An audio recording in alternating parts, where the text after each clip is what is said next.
Oh. Alright, so you're wondering why it's taking a while. It's because Twitch is stupid. And it doesn't want to connect properly or whatever the problem is. So I guess we'll just leave it like that. Twitch will just be at like 10 FPS. That's just how it is. I guess I can't do anything about it.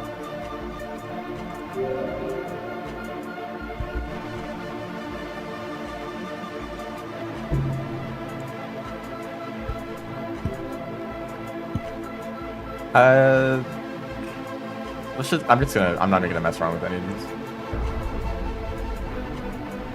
these. Just see if I can, work with what I get here. You have the Refraction Cell, a bunch of challenges are already completed. I see one set of challenges that aren't that difficult to complete. A few sets, actually.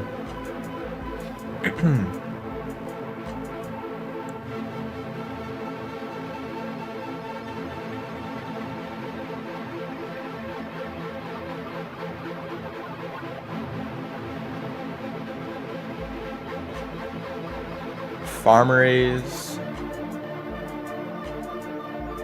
You know, this bottom row isn't that bad. Maybe this row?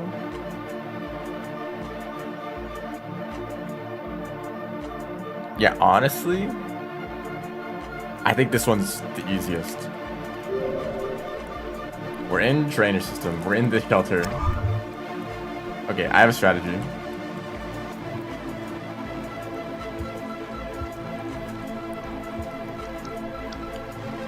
We're going to enter garbage waste, trade with the merchant there,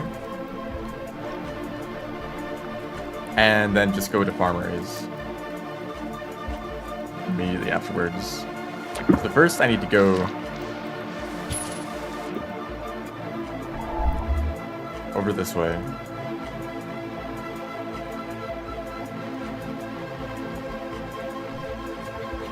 And take this pearl. Maybe a bit more food.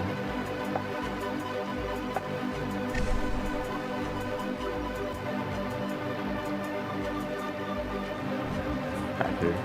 Thank you.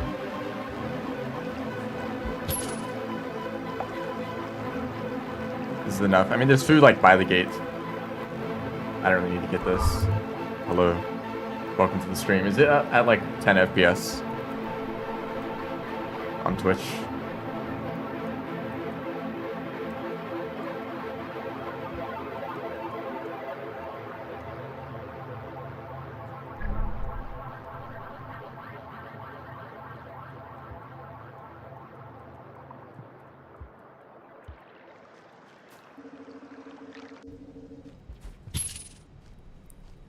For a second, it said it was at 27,000 bitrate.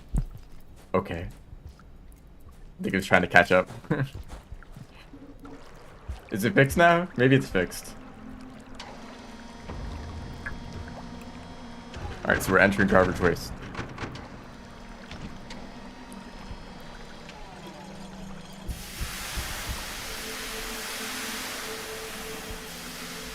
You know, this is very interesting. I think that actually my strategy in a real match would be assume that the other team is also going for this bingo. Right, because it looks like the easiest one. So I would just rush for garbage waste immediately, which would block this one completely, and then maybe go for like this one instead. I think that's more of my strategy for the bingo event. Maybe I shouldn't say that out loud. Try to keep it secret. That's probably not a big deal. But the strategy is basically just prevent, find the easiest bingo and assume that the other team is going to go for that. Block at least one of those challenges and go for majority maybe. Either majority or just some other bingo that is maybe more difficult and out of the way.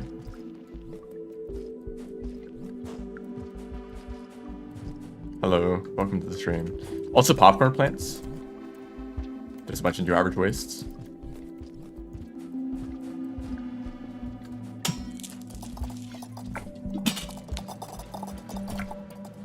Or another idea, looking at these challenges, the hardest of all of these, I think, is the farmer raise pearl. So maybe they're like, okay, we're gonna go for these challenges. They're gonna go to garbage waste to trade with a merchant. They're gonna go and get popcorn plants. The last thing they're going to do is get the farm raised pearl, which means this is the first thing that I should do. So they waste the most time on these challenges, only to not get the bingo, because it gets blocked at the last minute. And on the way to this pearl, maybe I do like other challenges, like I can eat batflies, I can collect pearls. Maybe I steal from a scavenger tool. I can do that in farm raise. Maybe I'm also making progress on this one. So like all of a sudden this bingo is a threat. When they were focused on the easier one that was blocked. Who knows? Don't mind that. They actually don't seem to notice it at all. Wait, come back. I should think about that in the future. Actually, no, we're going in the other direction. We're going the other way. Keep lagging. Yeah, the stream is not doing well. I thought it fixed itself, but seems like there's still issues.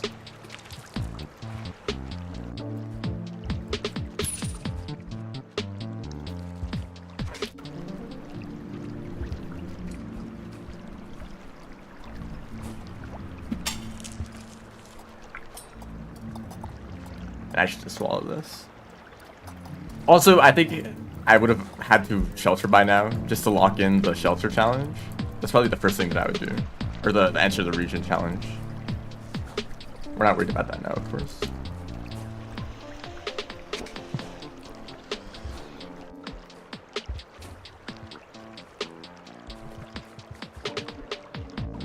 And also it'd mean that I could then, on the next cycle, eat only batflies to complete that challenge.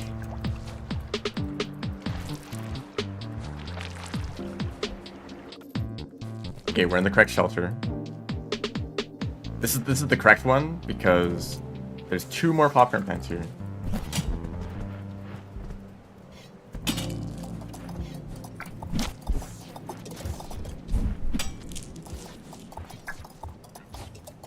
Ah, the spin got cancelled, so I guess that also cancels the ability to up throw.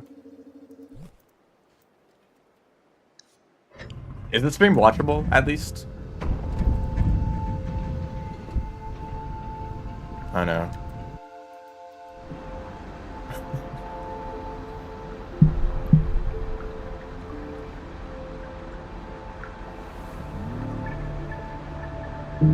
I mean, it looks like okay. Like it's a low frame rate, but it should at least.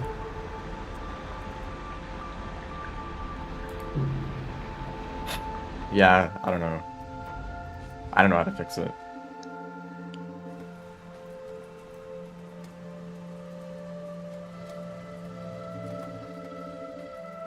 Oh, wait, I actually have to go the other way. Well, this whole like process of this whole series of events is a little bit difficult to keep track of. But here's what I have to do. I need to go down here and grab this pearl first. Also, I need to eat batflies if I can. I don't think there's any like in this rough area.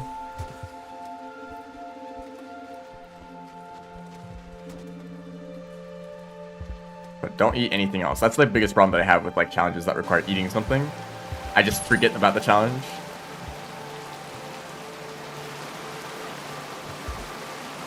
Actually, I think this would be easiest if I went the bottom route.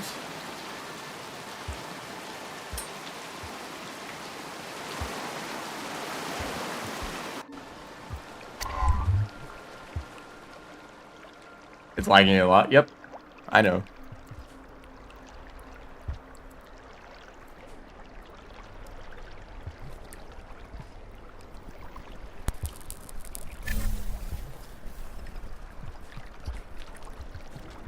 This guy's the big problem in this area.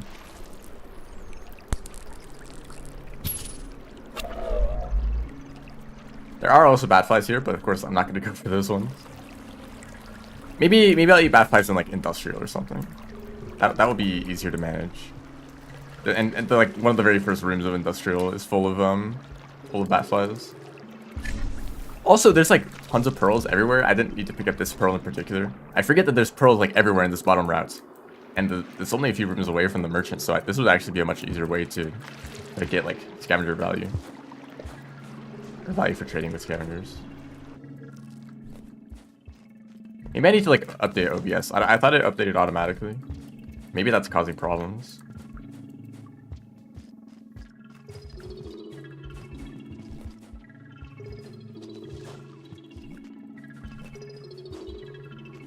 Oh, that you could probably chain a wall pounce there. Hey. That's a pearl. You didn't see the pearl? So this is that bug that keeps happening. You give them 2 pearls, but they only give you credit for a single pearl. I really don't know why that happens. Or if there's something that you can do to prevent that. I mean, obviously it should be fixed in the mod. Maybe it's like, they only counts like the value of like, maybe you can only get like a maximum of 10 value per trading session. And you need them to like refresh the shop. You know, go back to their den, grab the new items so you can trade with them again. Hello. Welcome to the non-functional stream.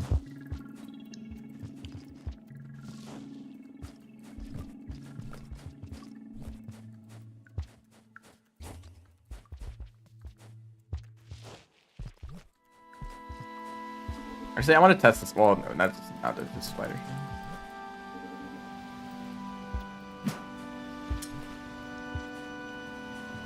So if this merchant ever wants to show up again, that'd be a great opportunity for me. That's a spider.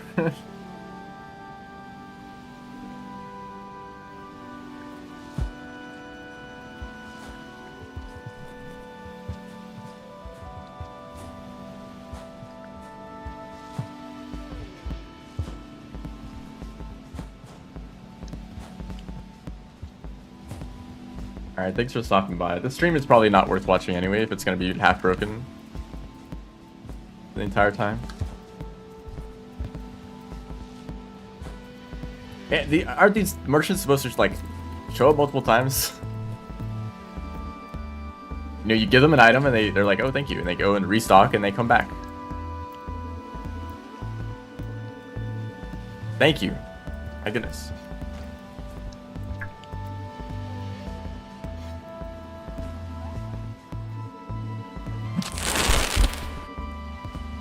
Imagine they took the refraction cell. Like, oh, this looks interesting.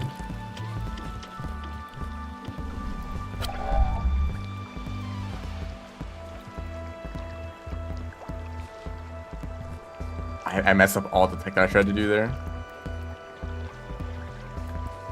I guess it's fast enough just moving normally. Yep, the stream is still broken. That's cool. I think I just have to restart the entire thing to fix it, but I don't know how to restart it correctly. Because I already stopped and started the stream earlier and it didn't fix anything, so... Maybe completely closing down OBS. I have a feeling that's a problem with, like, connection with the streaming servers. Oh, it might be fixed now, temporarily. Imagine if it stayed like that.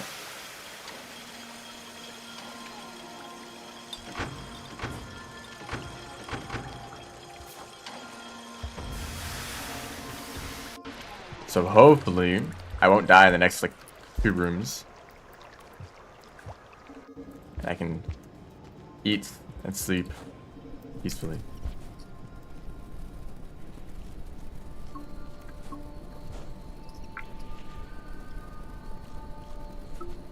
That Bathlight just sitting there.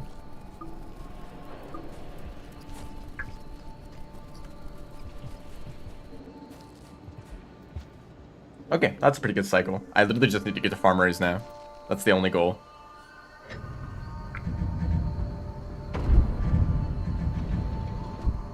I feel like I did do everything pretty slowly though. Like the scavenger merchant took a long time to show up. And oh, if I had a teammate, this would be a perfect opportunity for them to go to do this challenge. Because I'm not going anywhere near shoreline. But I could tell them, hey, go to shoreline. That's your only objective. And it's a very valuable challenge to complete in this situation because at least the 3 different bingos.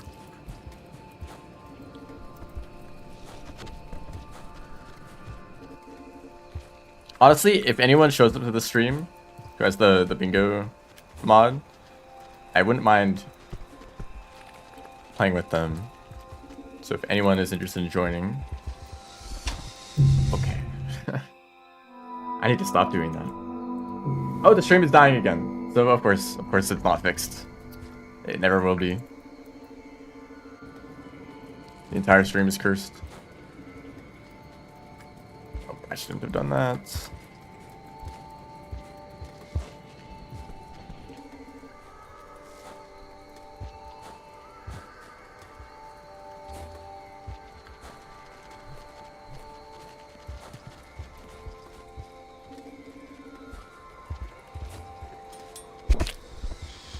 The pearl up there too. Forgot about that. I guess I actually should have grabbed it. There's a pearl here too.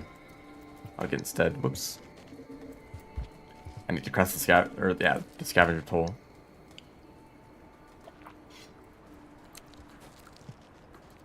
Do I need the refraction cell? I guess it helps me go faster.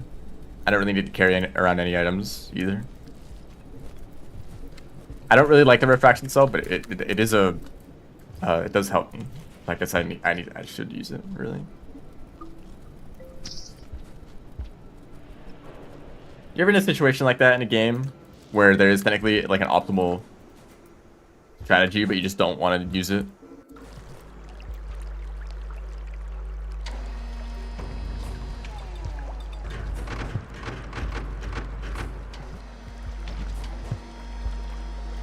I mean, it's the difference between like traveling to a location naturally or fast traveling there. Like, yeah, it is better to fast travel, but you'll miss out on the journey, you know? If the game is actually interesting enough for you to want to not fast travel. Maybe it's like major towns, and then in between the major towns it's like a wasteland of like procedurally generated forest, and that's it. So it's like, okay, maybe you do want to fast travel.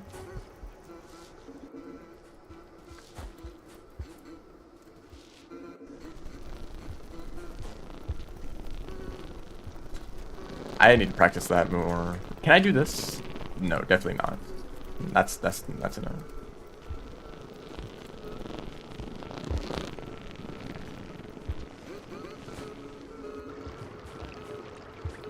There's a Karma Flower challenge. There's actually a decent amount of Karma Flowers in Garbage. I just forget the locations constantly. Or at least there's one on like the bottom routes that I never take. That's a dead scout. Oh, that's not a dead scavenger.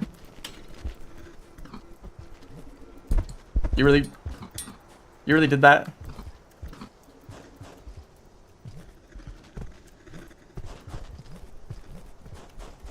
I guess I would have grabbed this pearl anyway. I hate Karma Lizards so much. I wish they weren't literally everywhere in Rivulets and Saints campaign. And Monk. Why are they in Monk? Imagine if there were just more green lizards for Monk. That'd be wonderful. Hey guys, I have a pearl for you. No way nobody saw that.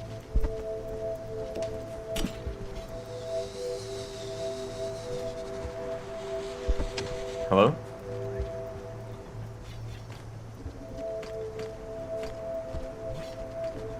Okay, they definitely saw that pearl. That scavenger was better at catching it behind his back without even looking than when I gave it to like a group of like 3 of them all at once directly in front of their face. There we go. I hate. Okay. Shoot, now I wish I didn't give them that many pearls. I just need to go back anyway. I guess I'll just take this one.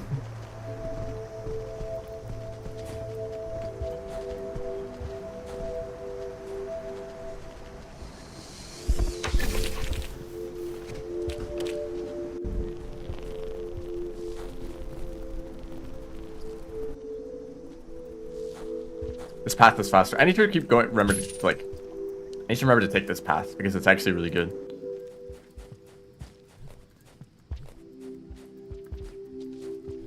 Hello, welcome to the broken stream. So far, we've dropped a total of 19,000 frames.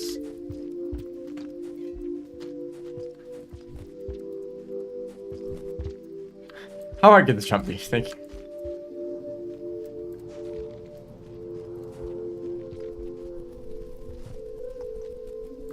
Honestly, it's like a competition. Like, how many dropped frames can I get in one stream.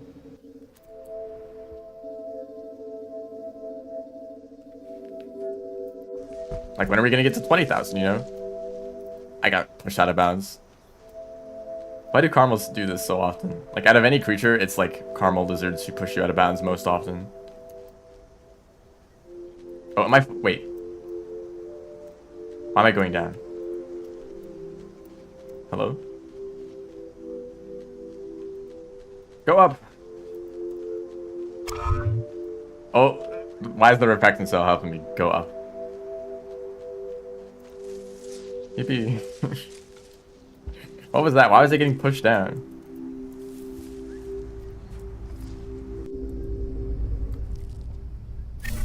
Usually you don't, if you're stuck in a wall, you don't move at all, but you can crawl in any direction very slowly. But I was like, as I moved, I was going downwards slightly.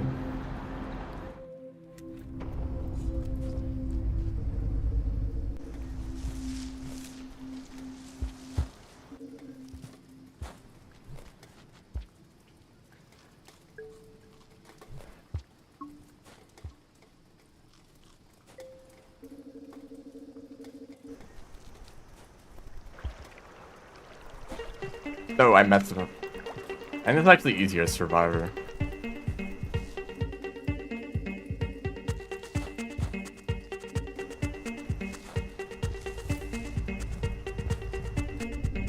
Okay. Bingo.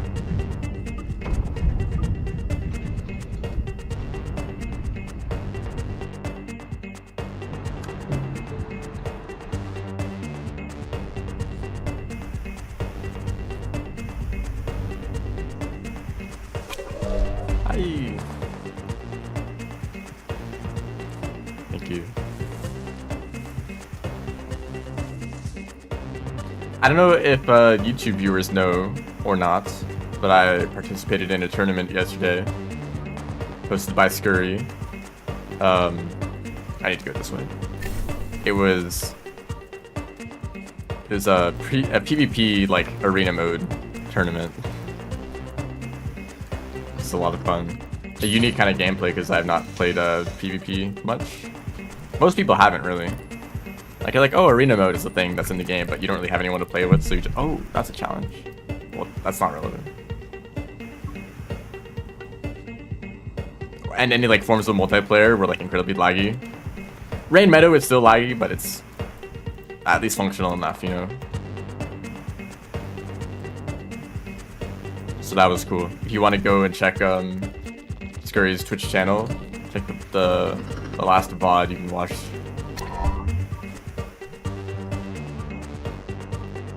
You can watch me in the event. I hate these karma lizards.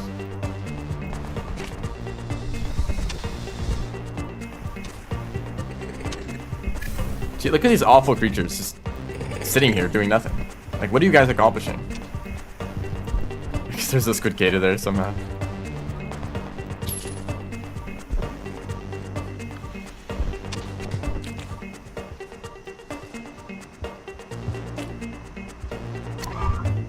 Whoops.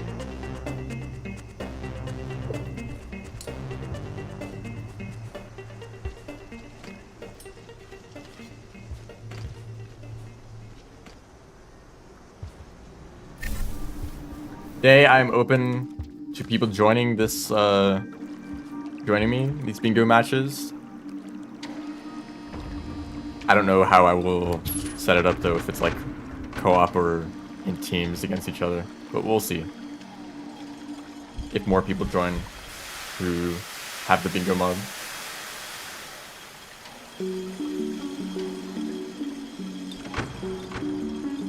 Also, Shrub, you missed the part of the stream that was totally broken.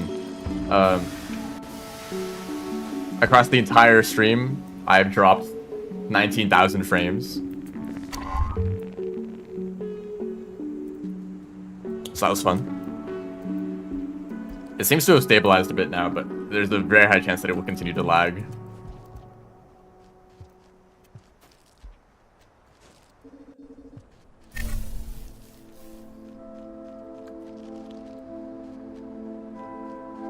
Hopefully I don't regret just going for the pearl immediately. I hope that the refraction cell makes this really easy. As an alternative to the reindeer.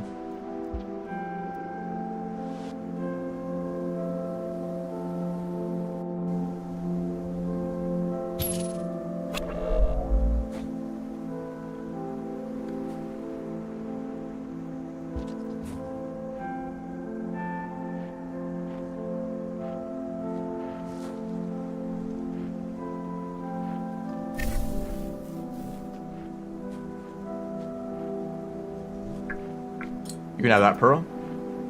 Is there a shelter in this direction? You know, I'm just gonna check to know in the future. Is it better to keep moving in this direction or to go back to the previous shelter? Also, there's like 10,000 popcorn plants over here, so if you need like, if the challenge is to get like 7 popcorn plants, this is probably the best place to go. Unless you're already in industrial. Rift Plink. That's not how you do it. I mean, obviously the refraction cell should also make this very possible, but I might as well try this for a little bit.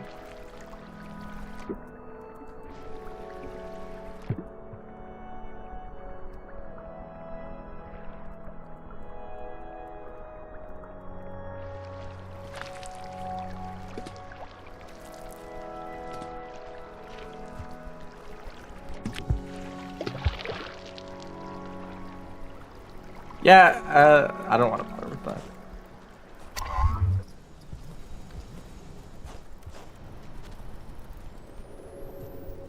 Wow, who would have guessed that was way easier?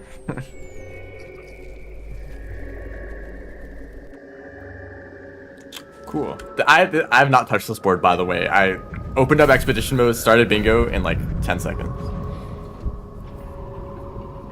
So I've not even really looked at the rest of these challenges. Although they're actually pretty balanced to begin with. Although pin Lancer Mice in different regions, yeah, I don't know about that one.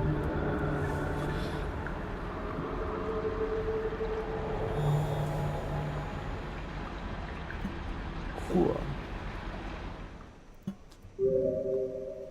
I think Rivulet might be a good character. I'm gonna get rid of this one because I don't want the refraction cell.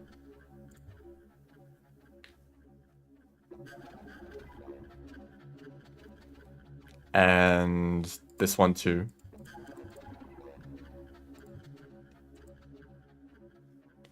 And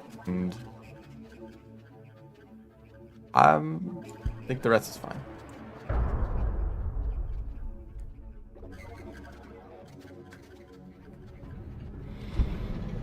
Any of these challenges, oh, there is the martyr. I probably should have gotten rid of that because it's awful. This one's kind of funny. We're in Sky Islands. And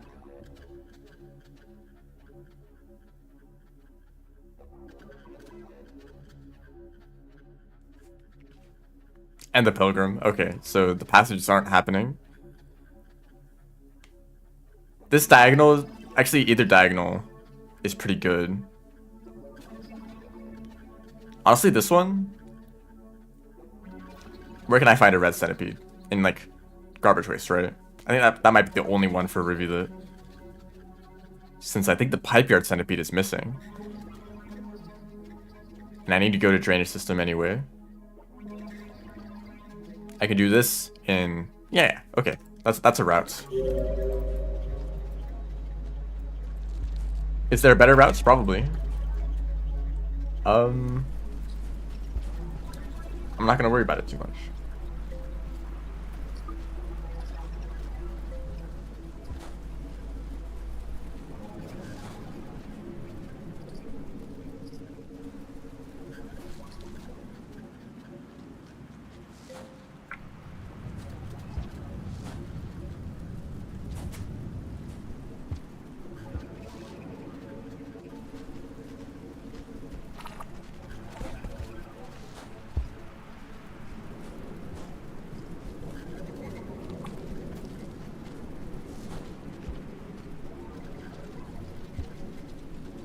There's probably some other things here and there that I could do.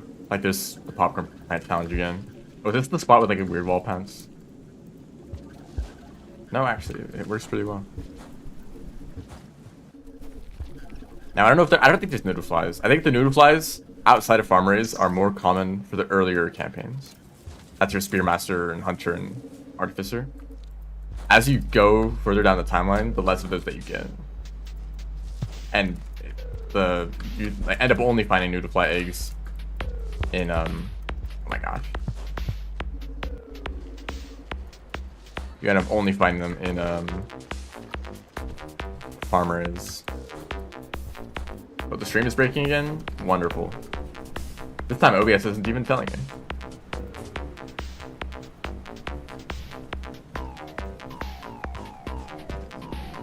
Right, this is the really cool wall bounce, but it's super jank.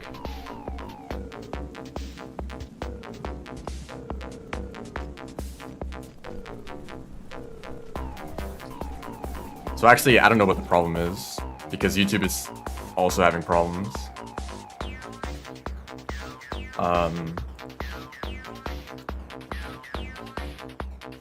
I guess just the stream is just always has to be a little bit broken.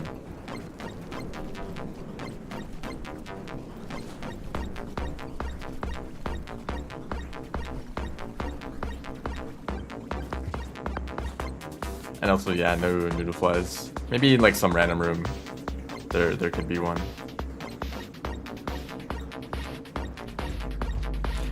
Okay, I was like gonna say that the karma's a problem, but I have food right here. Now there's a very real possibility here, actually. I could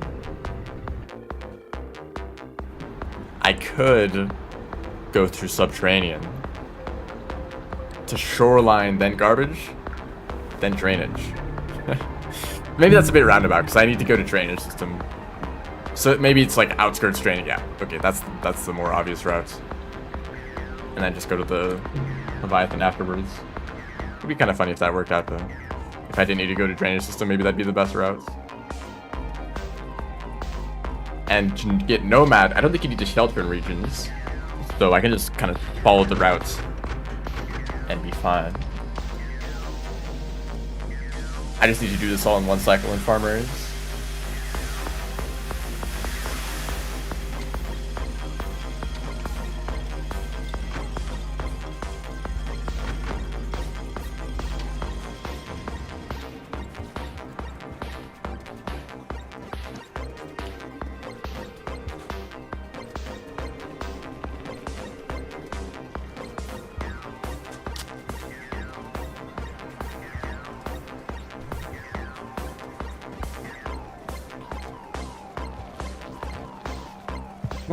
What's that? Did I just pole hop while rolling?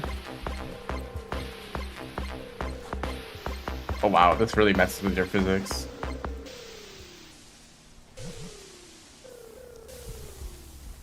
I believe there's another over here.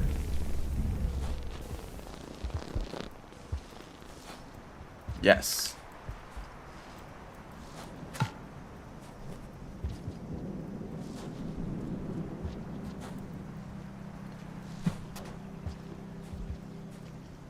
I guess Rivulet is just really weak. That kind of makes sense, though. They are basically just a fast survivor.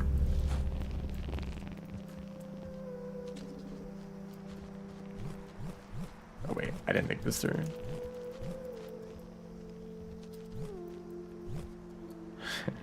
Yeah, okay. Maybe I should have just put them in the den first or something. I can't even get through here.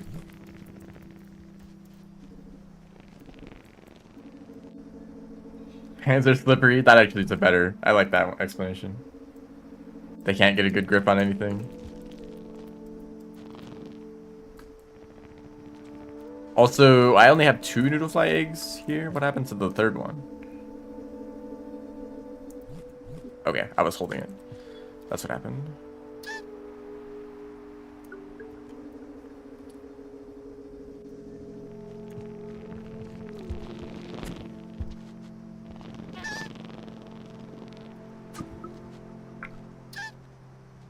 Little bit of Spore Puff seasoning.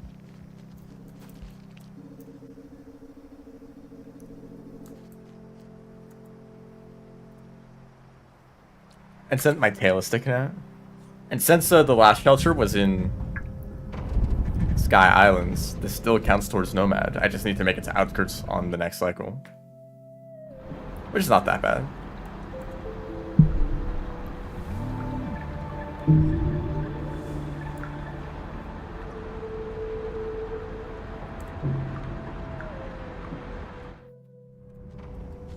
And breakfast.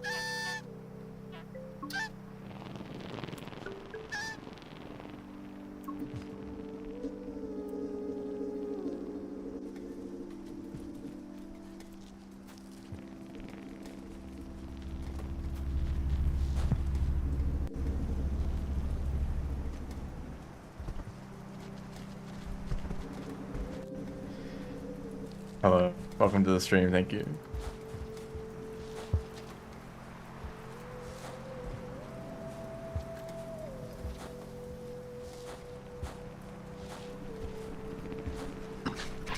Are the new... Okay, I guess that new reply doesn't care. But I killed the one that was mad at me, so... I don't have a pearl, do I? Why can't there just be like a random sneaky pearl somewhere?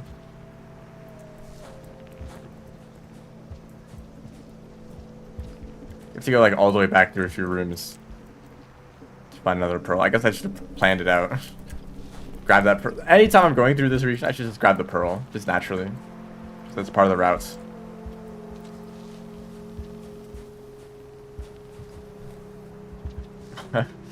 Hello, welcome back.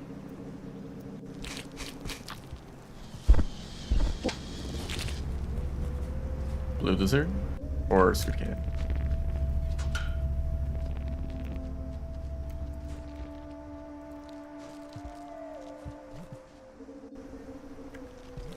Oh, come on.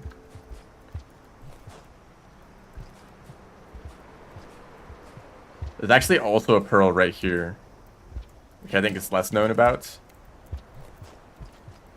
Like, oh yeah, the pearl like up on the platform above me, but there's one hiding right there. I guess I could grab... No, I mean, there's enough pearls before the Outskirts toll anyway. But that does cost me some time. Oh, they're angry. Is this two noodle flies fighting each other? Well, you're all dead.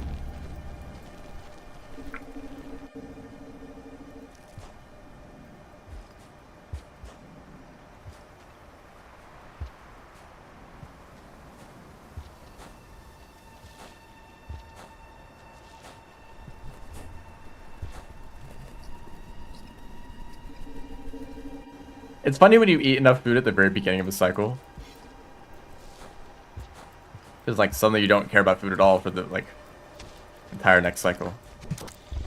Oh dear. Oh, I guess you dealt with that.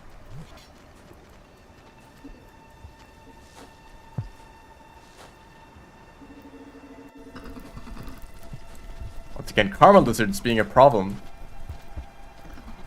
Luckily they actually moved for once.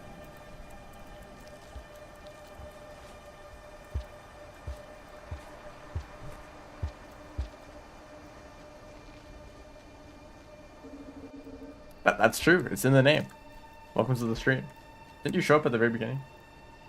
No, that's someone else with a blue profile picture. Or blue default profile picture. Oh no, okay.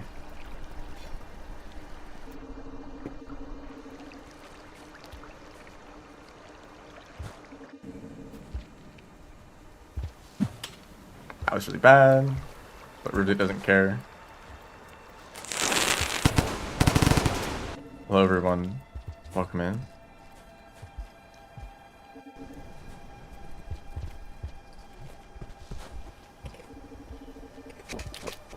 Red dots at the bottom of the screen are the threat level. I have in-game music turned off, and I have a playlist of the Randall OST instead. The dots correspond with what the threat music would be playing, basically based on how many predators are on the screen, if they're targeting you or not, and so on. So right now there's like one dot. That's because of that spider down in the corner. But it's only like a partially filled dot because the spider's not very dangerous. But now that I'm in, like, now that the spider noticed me, it's 3 dots. Notice that? So I like to have that for a few reasons. One, if you enter a room with any predator in it at all, the threat level goes up. At least a little bit. Which means it's pretty much immediately tells you if there's something dangerous in that room. If it's, you know, it might be a scavenger on the other side that's about to snipe you. Just like, because it really depends on what room you're in. You know, based on your knowledge of where creatures spawn, you can like kind of figure out what it might be. So in some areas, there might be only a single creature that could show up. So if the threat level, if I see the threat level increase at all, then I know that it has to be that creature.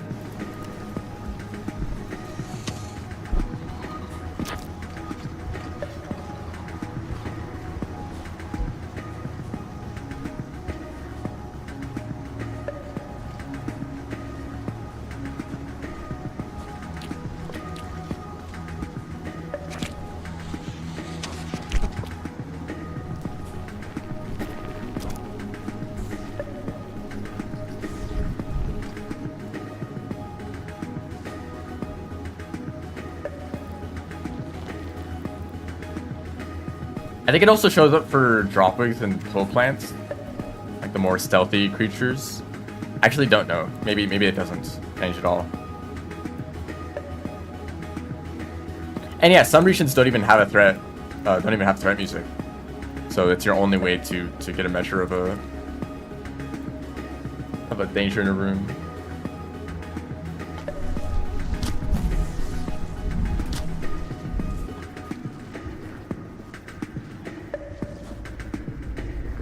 It does. Okay, so you can enter a room, and if you don't, and not see a dropwig, but the threat level will show up anyway. So you know, oh, there's something dangerous that I need to be looking out for. Yeah, I don't have in-game music on, mostly for speedruns. When you're restarting, you always start in the same place, right? So whatever song plays at the start of the run, you end up hearing, like, way more than everything else. So I like to have the entire OST on, including some songs from trailer music that is not normally played in-game. Or actually, the song that played just a while ago, that's not even in the game at all. It's just on the OST for some reason. The wall dropwig.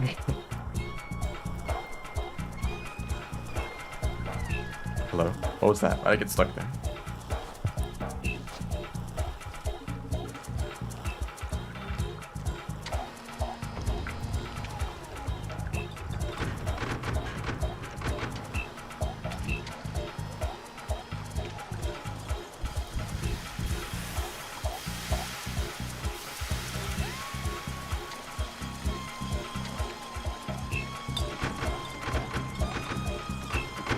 So the arena unlock, I actually don't know where it is. It might be right before the garbage gates. It might be one of those types of unlocks that's just kind of sitting in one of those long rooms. I guess I should check the map first.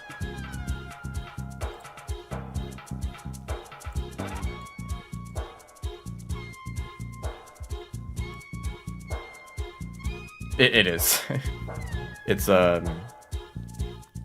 right before the gate. That's neat.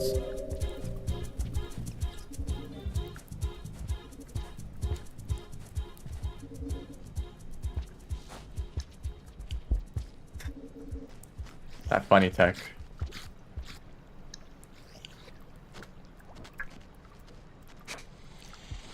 I do wonder what the best way to go through this region is. Just going from outskirts to garbage, like what's the best path? I actually don't have an answer to that. Maybe the tunnel is faster, which is why I'm testing this route. Maybe don't take that long snake path. Just deal with the leeches. Rivulet is pretty much invincible to leeches anyway.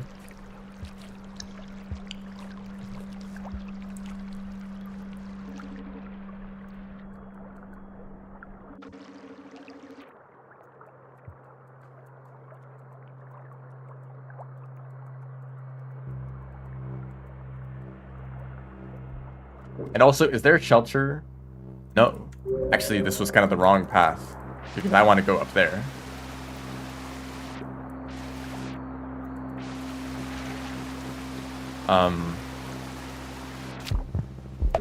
No! You ruined everything.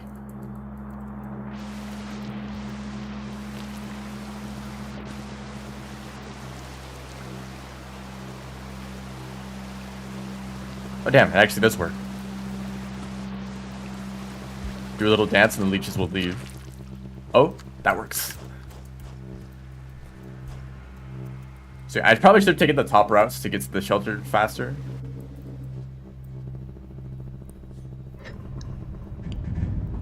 Hello.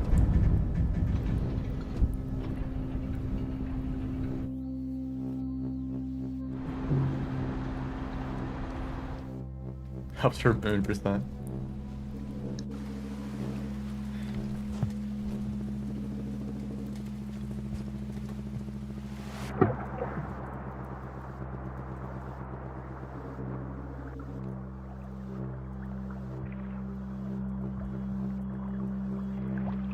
You know, there's a high chance that in the Watcher, there's gonna be some new difficult swimming sections, like Drainage System, or in Shoreline. Which honestly, I kind of really like those. Where it's like, it's just barely possible to swim through if you're like really good at swimming. And it's like a way to skip eating a bubbleweed or a jetfish.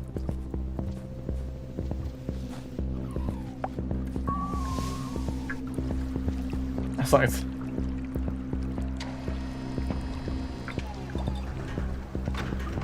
It was proven that it was false. I have not heard of that.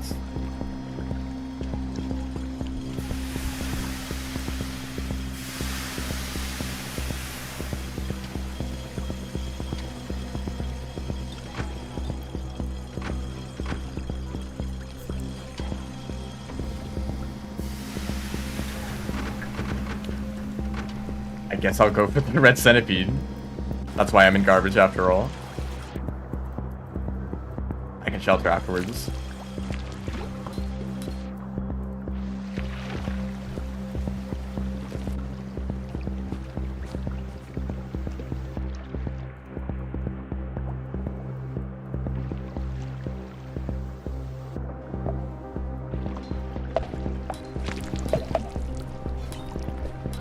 So if you don't know, there was some minor Silksong news, which actually means that it's like massive.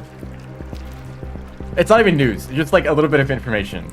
This Twitter accounts that we think belongs to one of the like developers or someone who at least has something to do with the game.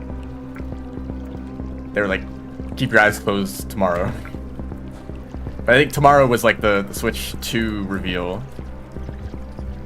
And also they changed their profile picture to a picture of chocolate cake, which is from a recipe that was released on like April 2nd, which is when the Switch 2 is gonna, or not the Switch 2, the Nintendo Direct. The next Nintendo Direct is gonna happen. So people are thinking there's gonna be some Silksong news on the next Nintendo Direct. So I guess that was proven false, based on what you're saying. I've not heard anyone say anything like that. But also I've not been 100% up to date to Silksong theories.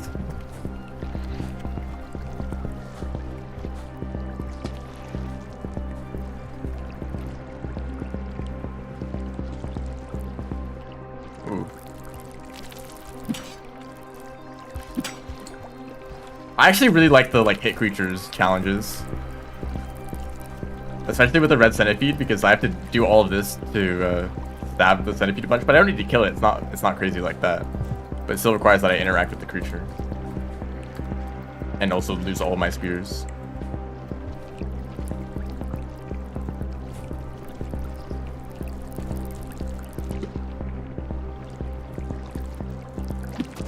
Oh wow.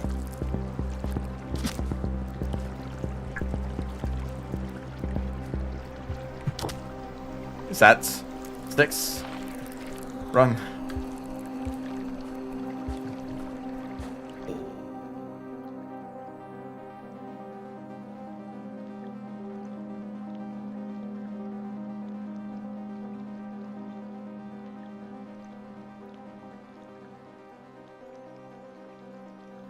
Yeah, reverse image search on the picture of a chocolate cake. I did think that that was like when the release date would be. That was the time of the next Nintendo Direct. Or maybe not the next one, but just like a Nintendo Direct. I don't know. It's like, oh, they released this like information that like lines up with this date of, you know, where a place where there might be more information about something.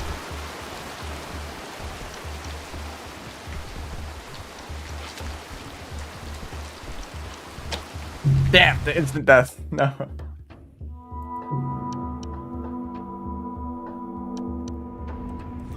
But I guess it was proven false. I don't know where that came from.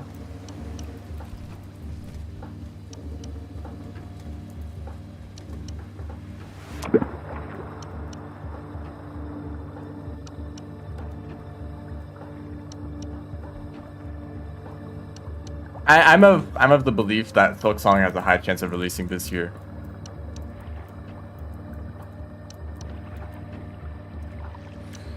Which is funny, because that's what people have said for the past like 3 years. I don't know.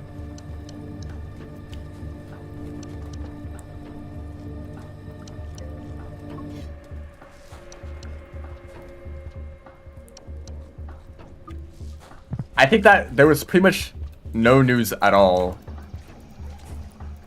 last year, right?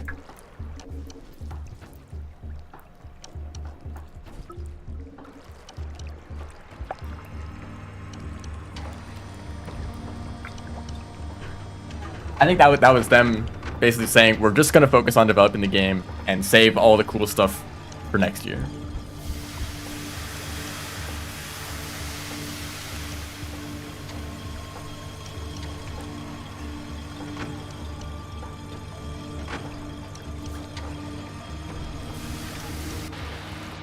I do wonder though, why some people think.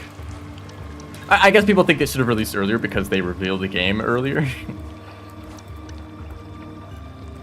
Like the Silksong was at the first revealed trailer like several years ago at this point. Like, okay, surely if they have a trailer, then that means the game is close to releasing, right? Or it's that people are used to games releasing fairly quickly. I'm always used to games taking forever.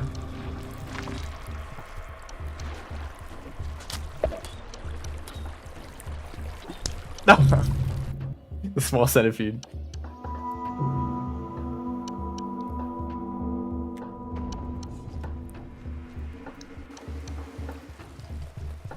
Like, maybe that's a thing for like some other games where they pretty regularly release sequels on a regular basis. Where you can kind of expect like, oh, it's been a couple of years, where's the next game, you know? I don't think I've pretty much all the games I play are indies, and I don't think any of them have gotten a sequel. What game have I played a sequel? Or more specifically, have I played a sequel to a game that I've already played a lot of? I would actually need to check, because I can't think of one. Balloons. Well, there's like 6 of those games. But the first like 3 were basically just updates. You know, that was a Flash game where they could basically just add a few new things and call it a new game. And release it within a few months.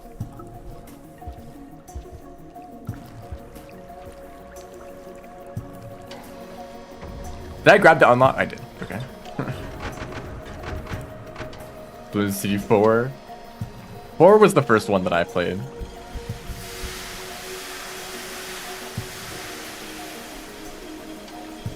Apparently, some people aren't a fan of 4. That's what I've heard from some people talking about all the games.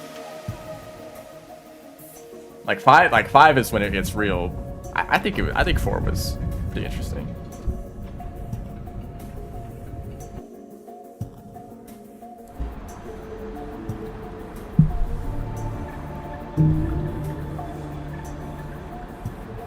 Why did I even die? I died to a white lizard.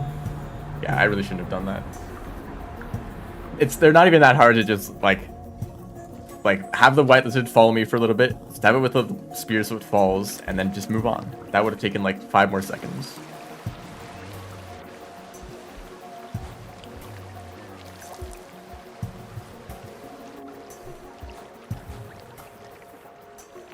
You know what bothers me about the Bloons games? Bloons Tower Defense? It's literally the best tower defense game by far, and it's not even close. I can't even think of another game that like compares at all. Except for games that are maybe still considered tower defense, because tower defense is a very broad genre, but just not the same type of tower defense. I'm a bit of a... And I'm not an expert. I'm quite familiar with tower defense. Oh dear. There's multiple different types. There's the like basic type, not basic. I mean, I don't really have names for all of them. The type that's like Bloons, where there's a track, enemies go down the track, and you place towers next to the track to defeat the enemies before they get to the end, right? That's like the typical tower defense, like that I've seen probably too many times, because it's really easy to make. I've made one actually. I mean, I've never made a complete game, but I've at least know how to like. I could probably make like a Flash game quality tower defense.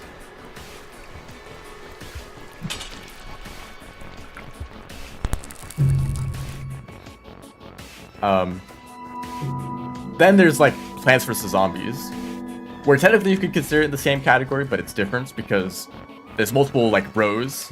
There's like separate rows that the enemies can go down, and you place your towers on the track so that the enemies directly interact with them, right? Plants vs Zombies 1 is probably like one of the next best tower defense.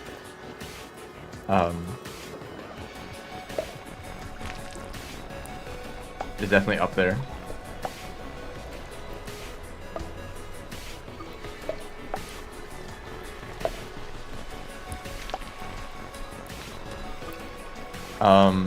Then there's the games. There's that one Flash game, Age of War, I think it's called. I don't know. It's basically like you have a base and the enemy has a base, and you send units in a straight line towards the other base, and they will also send units at you. So you know, they fight each other, and you have to protect your base. It's less tower defense because it's more like you're not placing towers. You're sending out units who can fight each other and die. You know, they're not permanents.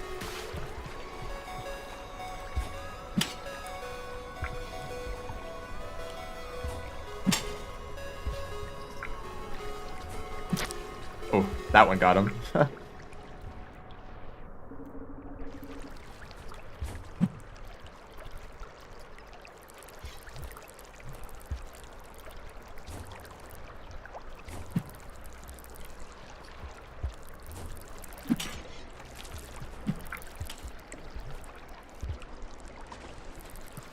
Aren't you scared of red centipedes? Oh dear.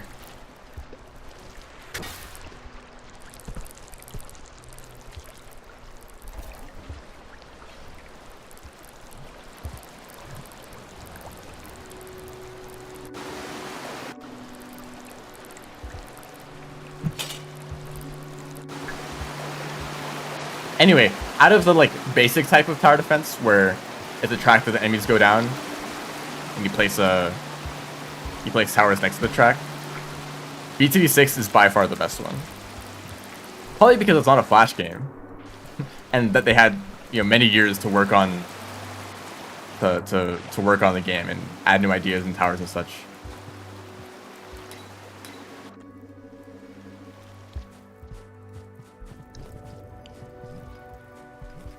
I can't really think of a tower defense game like that has that level of polish.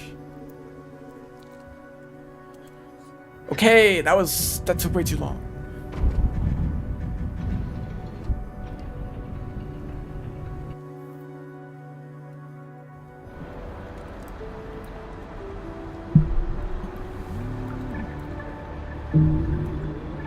Because the initial like tower defense formula is so easy, you can basically, you know, the towers and the enemies can basically be whatever. It doesn't really matter what they are. They could be like rectangles. In fact, actually, there's a decent amount of tower defense games where they literally are just like basic shapes.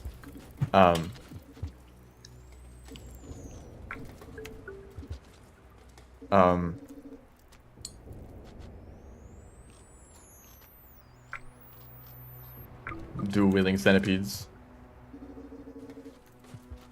I think Bloons does two things very well.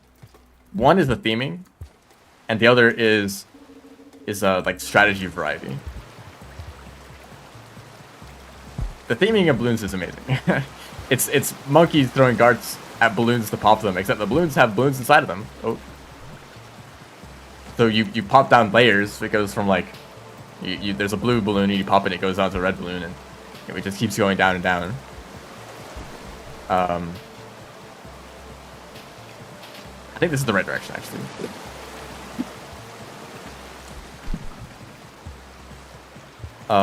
There's blimps. The whole, like... It's just very creative, and it's similar to Plants vs. Zombies in like the quality of the like art and animations and such. The gameplay variety is amazing for tower defense, because the thing that bothers me about so many other tower defense games, because I've played too many, you guys want pearls. I don't have a pearl. I gave a pearl to some random guys over there. Hold up. Most games have this really annoying problem where to increase the difficulty, they just send more enemies or enemies with more health. And so the strategy is just keep spamming towers that do a lot of damage. And that's it, you know?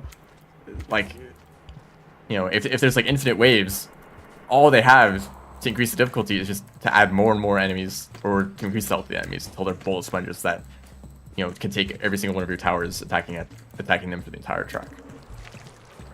I was like, I don't know, that's just not that interesting. It really isn't. Maybe there's some interesting strategy at the beginning of the game, like which towers you pick, how do you like counter like these enemies with like whatever like types they have or whatever. But Bloons has this like really fascinating progression where it's like at the start of the game you're dealing with a handful of basic balloons. So really you just need consistency because they're quite spread out. And you don't need to deal that much damage, but you need to deal with a decent amount of balloons, but they're not really clumped together. Eventually, you know, you start dealing with larger groups of balloons and like rainbows that split into like 2 zebras that split into 4 whites and blacks, and you know, suddenly they're splitting into a lot more balloons than what they started with. So you need to be dealing with groups of balloons, and then a Moab comes out, the blimp, on round 40, which is a single balloon with a lot of health. You're no longer dealing with big swarms, you're dealing with a single strong enemy. So you need to be able to counter that. If you're good at dealing with regular balloons, you might not be good at dealing with the blimp. And then the rounds progress more. You end up dealing with larger swarms of balloons, but also more and more Moabs. So you need to have good Moab defense.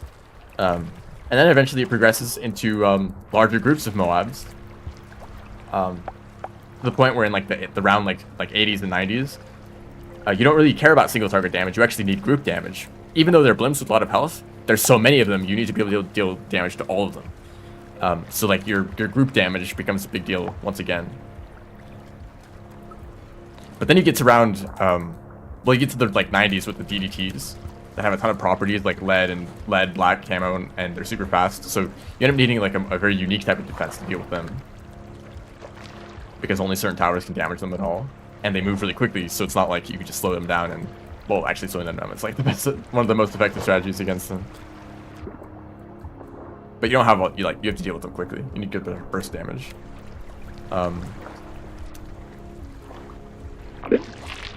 And then on round 100, the BAD comes out, who has a ton of health, and suddenly you need, you know, a new strategy to deal with that. Like the amount of times that your strategy needs to change and evolve to deal with the new balloon types, it's amazing. It adds a ton of variety to at least the first like 100 rounds of the game.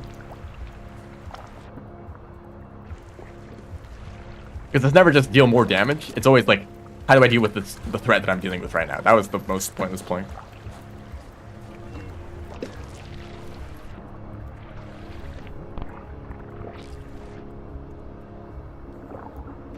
It's not like you just find one strategy and like, okay, how do I keep dealing more damage? It's like, how do I deal with these blimps? And then, no, I was literally outside of his mouth. Whoops.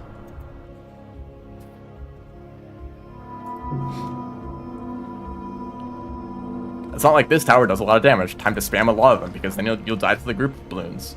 It's not like you just spam like bomb towers and such to deal with the group spoons, because then you won't be able to deal with the Moabs. And there's so many like interesting strategies that like of towers synergizing with each other, and different ways you can optimize them. Like druids, like bottom path druids, work really well together because they buff other druids that are within their range. If you use the tower or the hero open, they also buff druids. You can use something like a tower, like the call to arms, which gives an attack speed buff to all the towers on screen. Maybe even a permabrew, which gives a like flat damage bonus to all balloons or all towers within its range. And suddenly you have an army of druids that are throwing like thousands of thorns.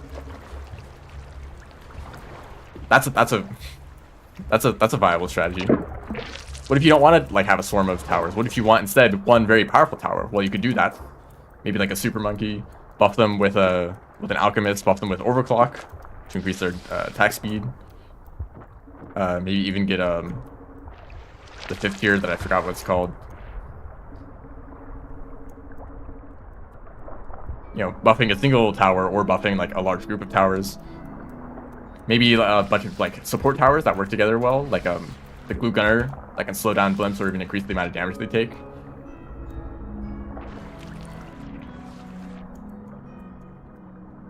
There's like such a variety in just the amount of strategies and like combinations of towers that work well together.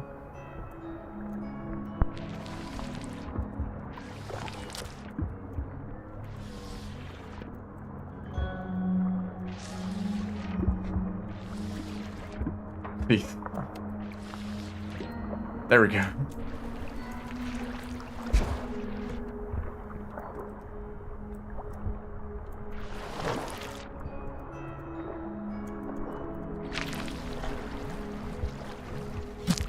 Oh, that's a spear. Sorry.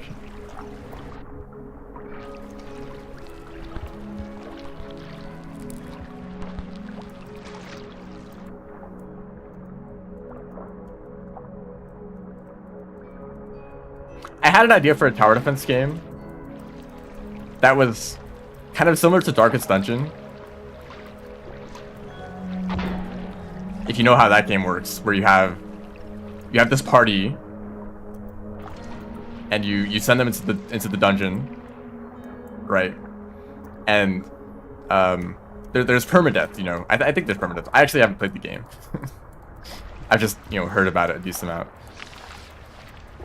But these units are very valuable.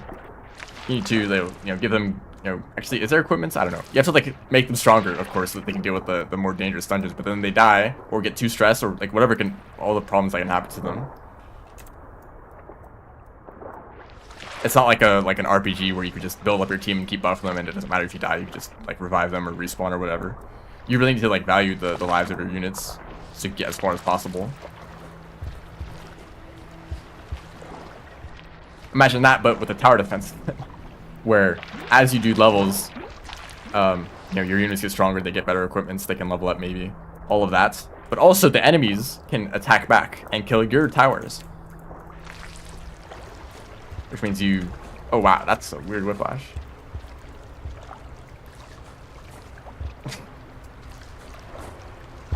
Huh. I didn't know. I haven't tried that before.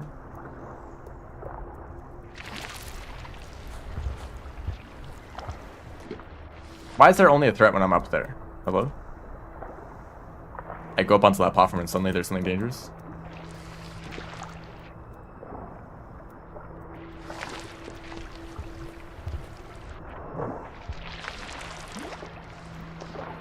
Are those even tower defense games at that point?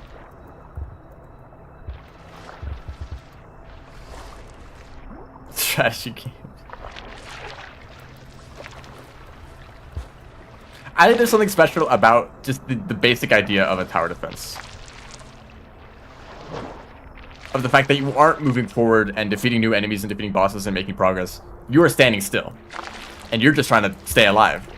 You know, from being attacked, you know. Maybe it's a small difference. I think it matters a lot. Just the way the game feels.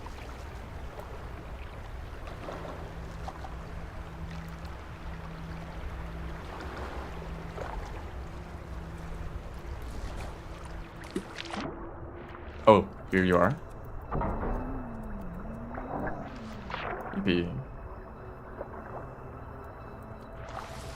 Because the problem with tower defense games is that they're kind of boring. Because you are just standing there and watching your towers do everything for you, you don't need to engage with the game at all times. If you have a good strategy figured out, all you need to do is place the towers down in the right order and maybe upgrade them too, and you just kind of win. You just sit there and wait for the enemies to get defeated. I was thinking, if your units can be attacked and you need to like protect them and keep them alive and such, that's like a lot of engagement. And since you don't want them to die, you're, really maybe stressed out, trying to keep them alive and not lose your very valuable units. But the rest of the gameplay would still just be a tower defense, Enemies moving down a track and you have to defeat them before they make it to the end. This would have been a lot better if I didn't die to that one white lizard.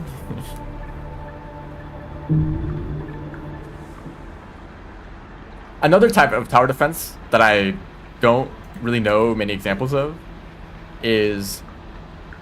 Okay, the best example that I know of is Clash of Clans, but it's a mobile game, and that comes with a lot of problems.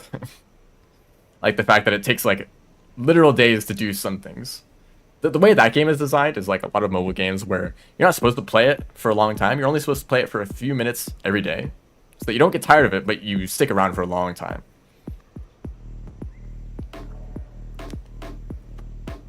Because if you have an opportunity to play a game for like several hours, to just like rush through the entire thing, beat the game, you're just gonna get tired of it and move on. Or if there is no way to beat the game, you're definitely gonna get tired at some point. So they're like, okay, let's limit how much you can do in a day. Put timers on everything. Everything takes multiple like days or whatever to complete. So the way you end up playing the game is you check on it like every day, maybe twice a day or whatever. You do a little bit. You like complete your daily missions or whatever, and then you stop playing so that you can play it the next day and forever, hopefully for several years. So I was thinking, the tower defense system in Clash of Clans, I think it's actually interesting on its own. Of having a base, having like walls, having towers inside the walls, and trying to account for an attack from any direction potentially. That system isolated on its own, I think would be interesting if it was like a well-designed game and not like a way to get people to spend money or watch ads.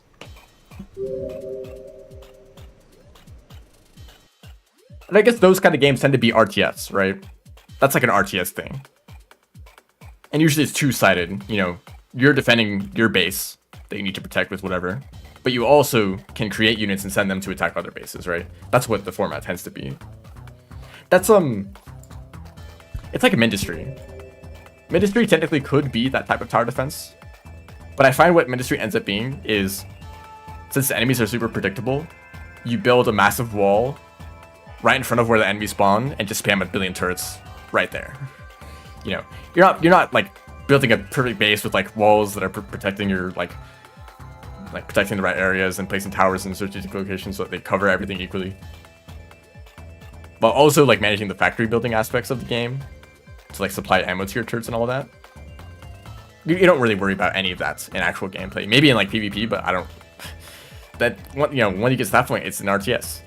You aren't really worried about defending. You're more worried about attacking your opponents. And I'm not a fan of that kind of gameplay as much. I don't know why. It's kind of weird, isn't it?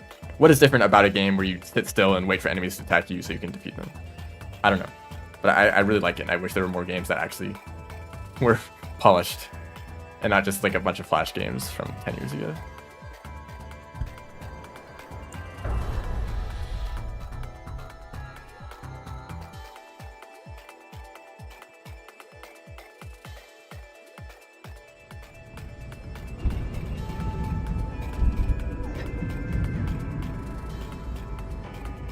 That was oh, I'm in Pebbles.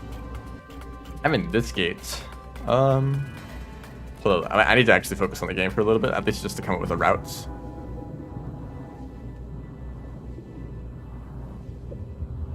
This one isn't that bad.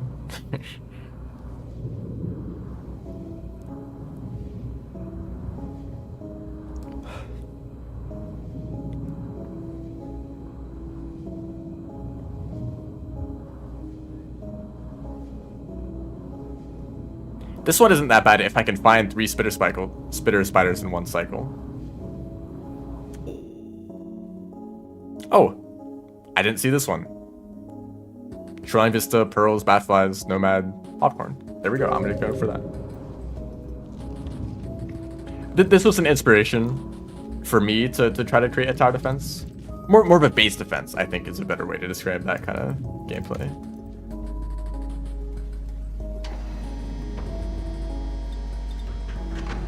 But it's very... I think I need to make something really simple. That's my problem. There's this game. Does anyone know of the space game?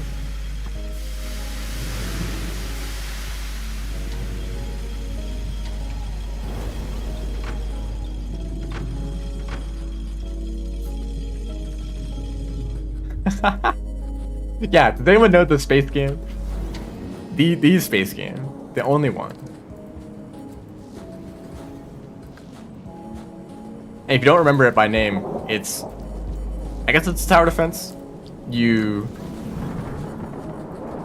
like, it's in space, of course. You're defending from these enemies, these alien spaceships, which are like basic shapes, like circles and triangles and such. And you mine asteroids, you build your towers and such, and you upgrade them. It's super simple, but honestly, that kind of simplicity is probably what I need to actually like make any progress on anything.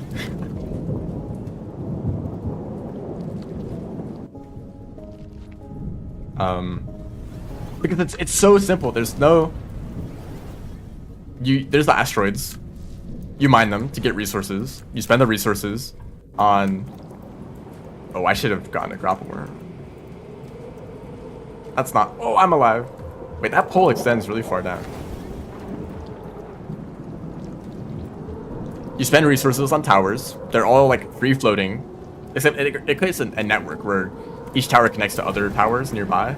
And if they aren't connected, they don't get repaired. They don't get energy to shoot. There's also an energy system. Each building requires energy to do stuff like shoot or repair other towers around it. A space game where you fight enemies that narrows. Yep. There's only one game like that. It is a space game after all, so it's pretty notable, right?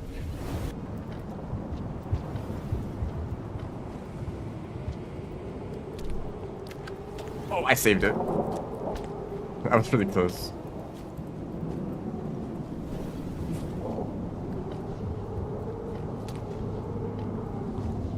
The problem is that it doesn't really... It's not that deep. Or, it's not that, it doesn't have that much content. You know?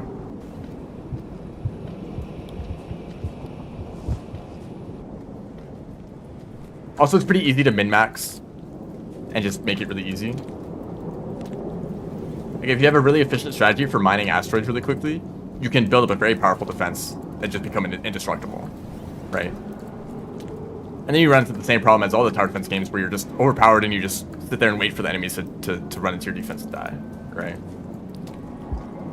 So I think maybe all tower defense games like that need some sort of system to balance it out. Some sort of negative feedback loop where it's like you can, you know, whatever you do to make your defense overpowered also makes the enemy stronger.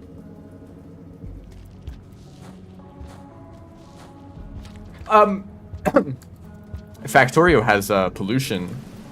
The larger your factory, the more pollution you create. I think it depends on the buildings and the, you know, whatever you're doing. Some things produce more pollution than others. And the more pollution is, the stronger the enemies are that attack you. So by expanding your factory a ton and doing everything super like quickly and on a large scale, you end up just making it more difficult for yourself. But I guess since your factory is larger, you can also afford more defenses to deal with the stronger enemies. But Factorio is not really a tower defense game. But some simple system like that. Maybe it's based on space. So let's say you're surrounded by an enemy, and the closer you are to it, the more threatened it feels by you, so it attacks you, right? So you start out with your tiny little base in the middle, and it's like, oh, let's just send like a few weak enemies at you, whatever, right? But as you expand your base, and if you expand it a lot, then you get closer to the outside, and then you get sent more attacks. But that kind of encourages space efficiency, which actually is kind of interesting. Kind of makes the game a puzzle of how can I pack my base into the smallest space possible.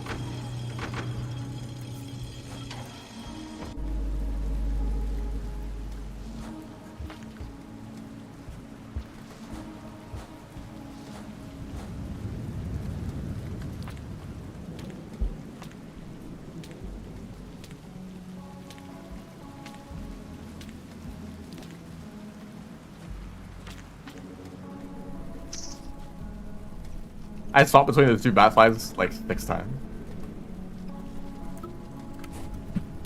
No, I suck at down throwing.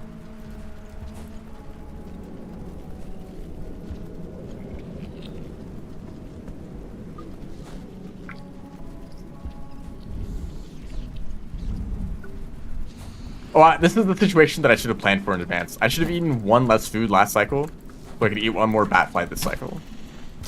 That kind of like those little things that waste, like, look, I'm one bat fly away from completing that challenge, but that's gonna take an entire another cycle to complete.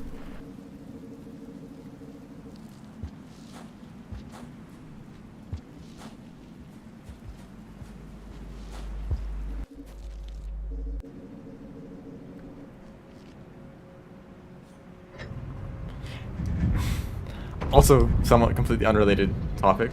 I've had a lot of inspiration recently to make a mod for Terraria. Limited by the fact that I have no idea how to make a mod for Terraria.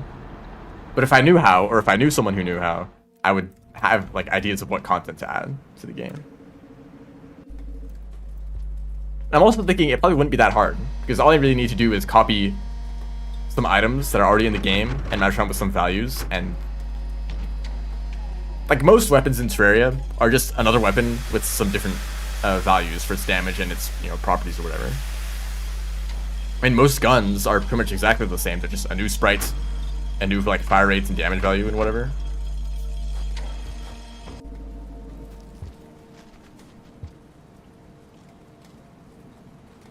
There are tutorials for this. I wonder, are there tutorials for making mods for one of the most modded game ever?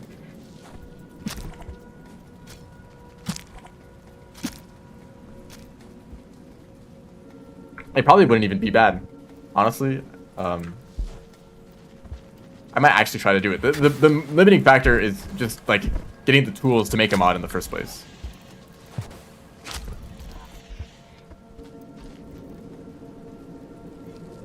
I guess I'll talk a little bit about what my ideas actually are. There's some weapons in Terraria that I really like, but there's only like a handful of them in the whole game. Specifically, they're magic weapons, but they kind of feel similar to summoning weapons. Where, like, think about sentries. They're a tower that you, they're a tower. Speaking of tower defense games, you place them down, and they deal damage to enemies around them, but you don't have to do anything, right? All you need to do is just place the tower, and it does its thing. It attacks enemies, whatever.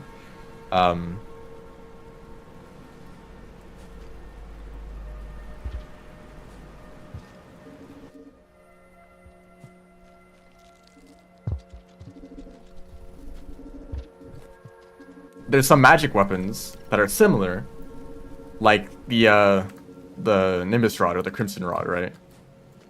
They're clouds, they're rain clouds that you place down, and they rain on enemies, and the rain does damage, and they last for like several minutes, so you just place them down and they deal damage. It's basically a summoning weapon. But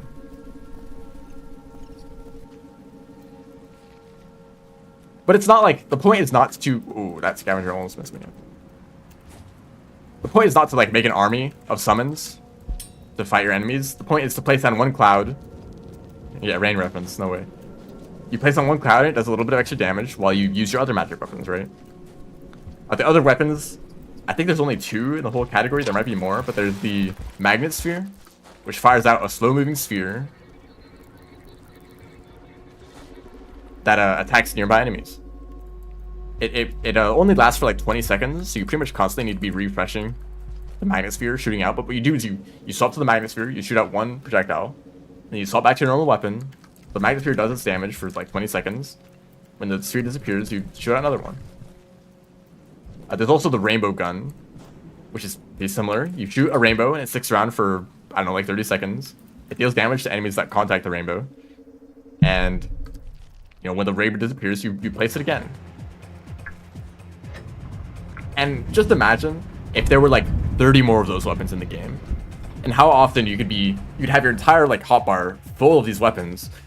You know, you shoot at the Magnasphere and then you place on a rain cloud, and you shoot at the rainbow, and then you just keep casting spells that like overlap their damage on top of each other. I feel like that'd feel more like a mage than the magic class, because in like other fiction, how often does the wizard character just use one spell? You know, how often are they like, oh, I have a fireball, it does a ton of damage, so I'm just gonna shoot fireballs constantly? They don't do that. They shoot a fireball and then they, you know, I don't know, I'm not very creative. They just do all sorts of different things at the same time. It's not just one spell that does a lot of damage. They use all sorts of spells, you know.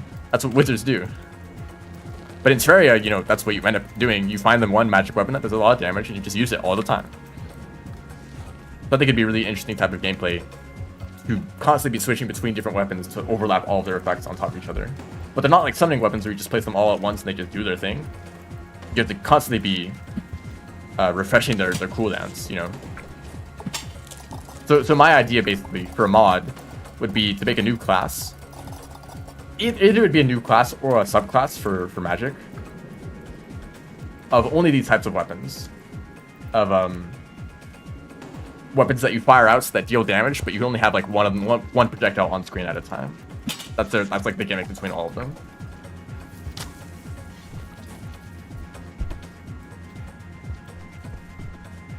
A spellbook system? Okay, well, I would actually like to not make it too complicated. Maybe that makes sense. You'd have a single spellbook and you'd keep adding spells to it so that you can cast any spell that you want with only a single item. But it'd be easier to make just multiple weapons.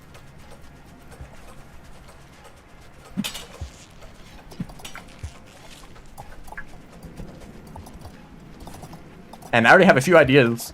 Obviously upgrades for the Crimson Rod and Nimbus Rod, and obviously all the weapons that are already in the game that work like this. The Magnet Sphere and Rainbow Gun are only accessible post Plantera. So obviously I'd have to add weaker versions of those weapons to the game that you can access earlier. But then eventually combine, like maybe there'd be a weaker Magnet Sphere that you can get like after defeating Skeletron. Oh, I don't have any food. Well, now I have food.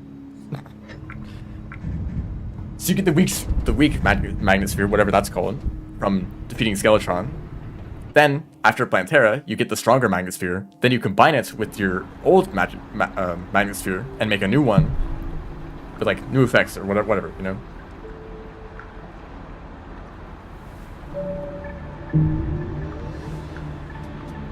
And another idea would be like those weapons.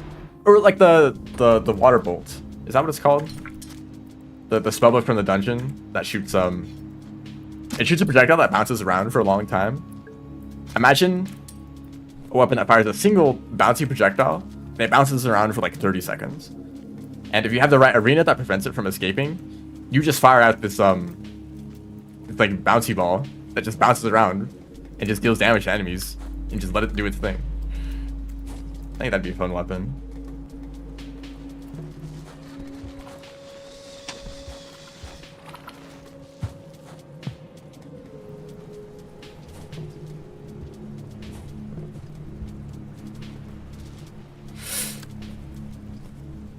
Luckily, it's basically impossible for Visit to die here. They're too good.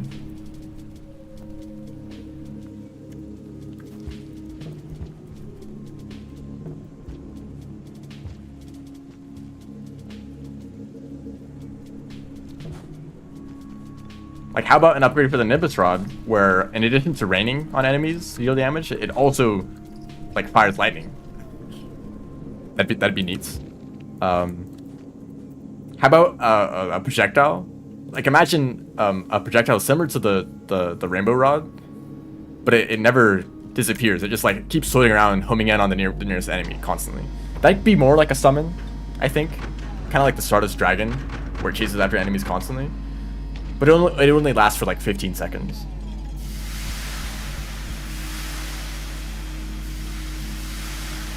So by the end game, you'd be swapping between like 5 different weapons, trying to keep up their effects all at the same time. I don't know. That just sounds like a lot of fun.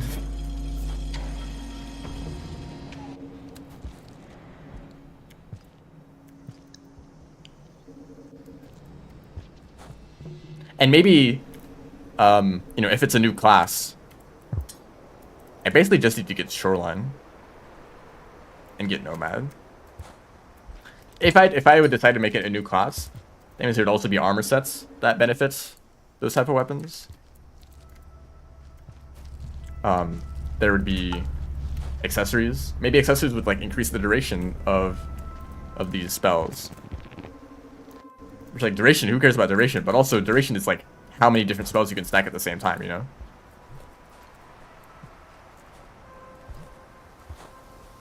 So like some of these stats that don't matter at all normally suddenly are a big deal. I don't know. I think if I were to actually make the mod, I'd probably just make it magic. Just a like magic subclass. Because the you know, all the weapons that I was already talking about that are in the game, you know, why mess around with those? Those are magic weapons already, so just keep adding more magic weapons like them.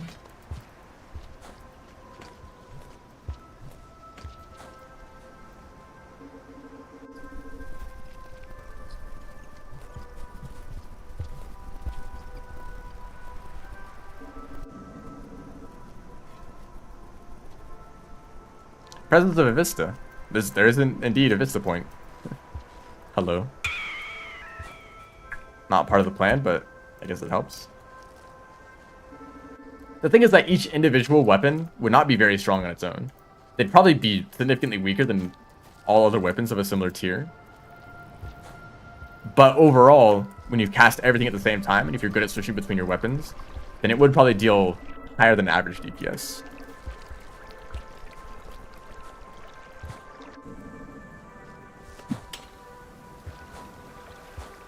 Such farm raises through.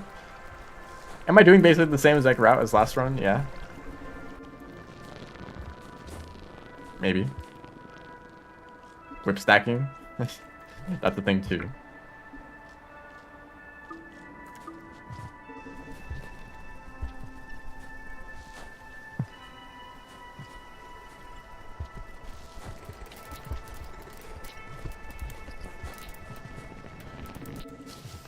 The thing is that I'd actually want to balance it such that the optimal...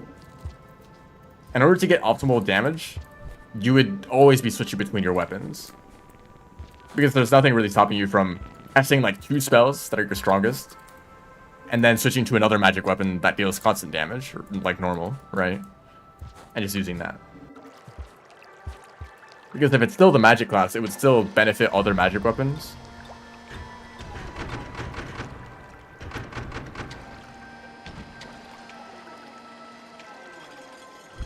Like, let's say you have a magic weapon that deals 1000 DPS, and you have these other weapons, long-lasting weapons, I should probably come up with a name for them. And let's say each one on its own does like 300 DPS. That's not much, but if you stack up 4 of them at once, you're dealing 12,000. No, 1200. 1200 DPS, and it's stronger than the magic weapon. But there's nothing stopping you from just casting 2 of these spells to deal 600 DPS, and then using the magic weapon to deal an additional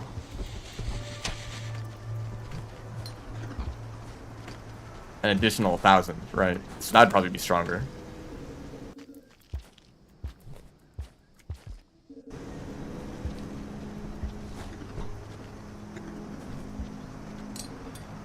Pick up the pearl, dude.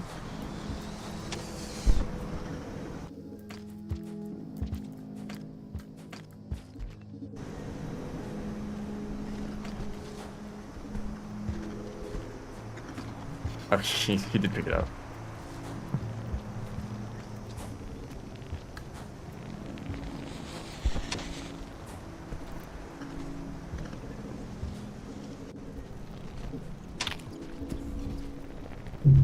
Yeah, okay, thank you. Why?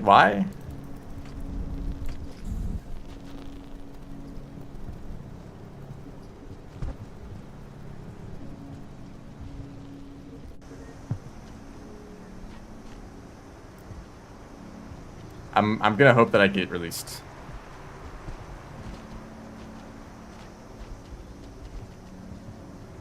This is the den. Why did it stand there for 20 seconds before going to the den? I thought I had a chance.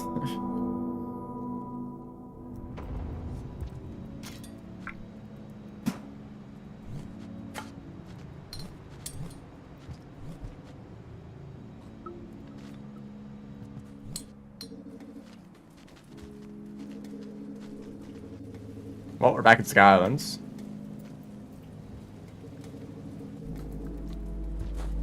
Because caramel lizards are amazing.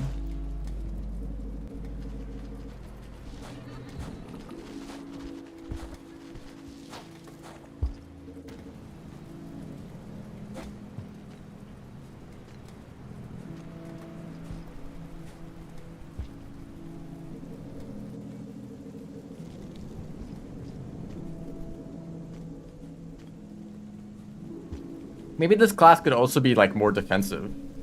Like what if you could also cast like a shield around you that lasts for like 30 seconds that protects you from damage? Or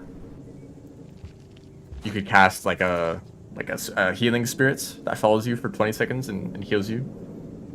Maybe the mana cost on these weapons would be really high. So you'd cast one and it'd use up all of your mana. So you need to wait for your mana to regen in order to cast it again. And it also would like prevent you from switching to another magic weapon. I definitely need to mess around with balancing.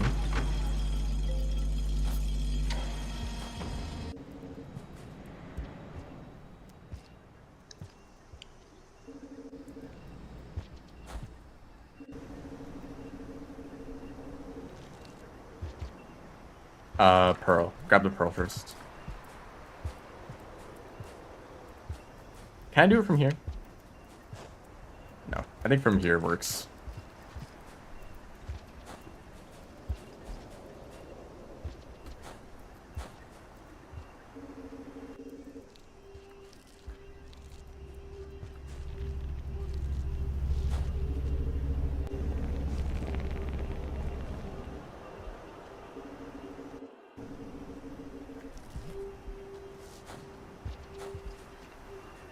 There's a pearl there. That's what I said last time I picked up that pearl. Like, hey, this is probably like one of the more obscure pearls in the game.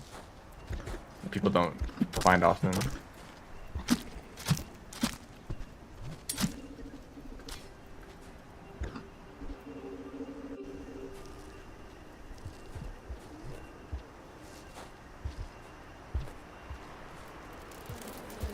Thank you. Thank you for...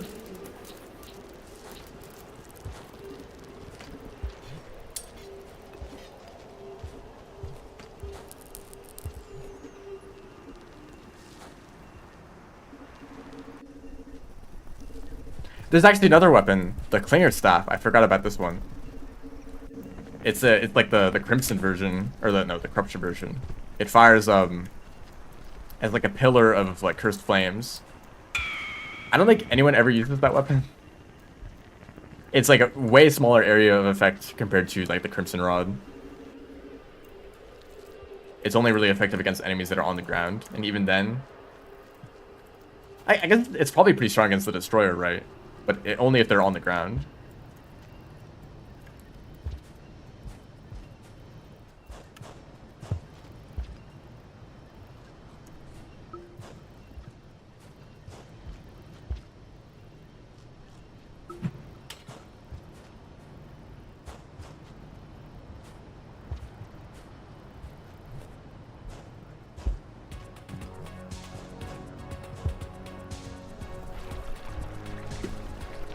Don't mind all the bat flies down here, though. It would have been easier to get.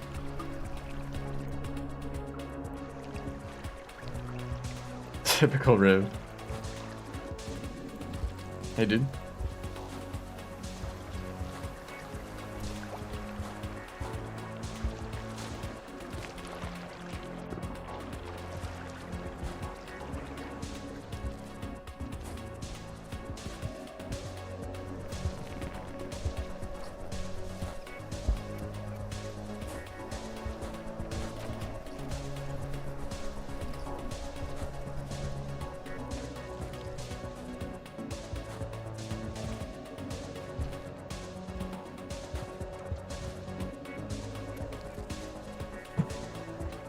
Did that wrong.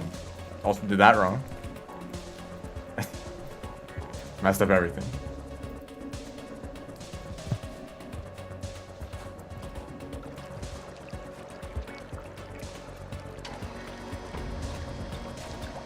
You know, how about you guys decide what slogan I pick next?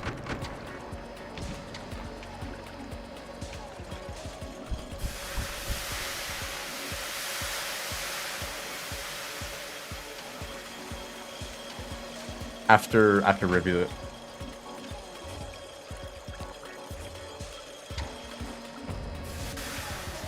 Why are you here?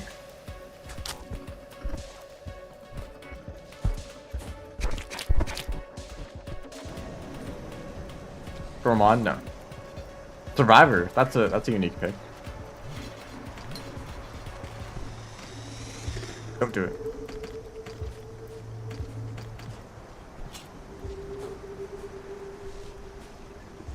Monk. Monk and Survivor. That's a decision. I hate these guys.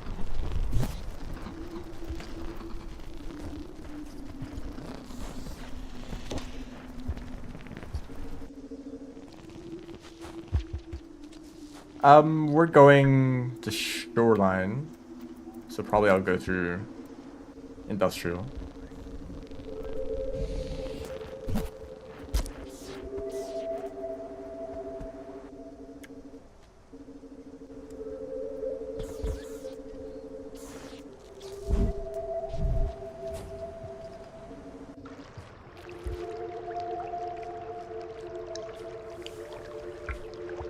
I wonder whatever happened to that other Karma Flower.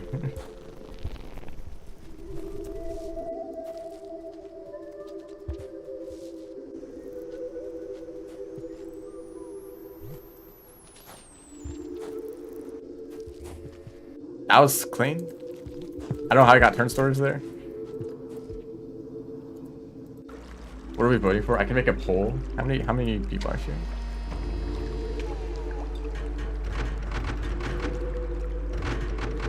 I mean, you could just say in the chat.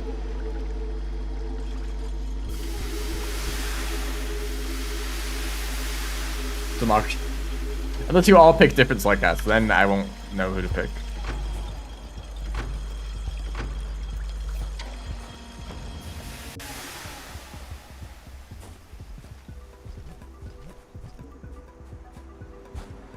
Survivor, okay.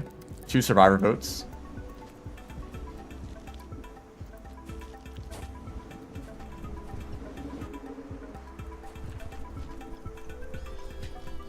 You could probably do a chain right here.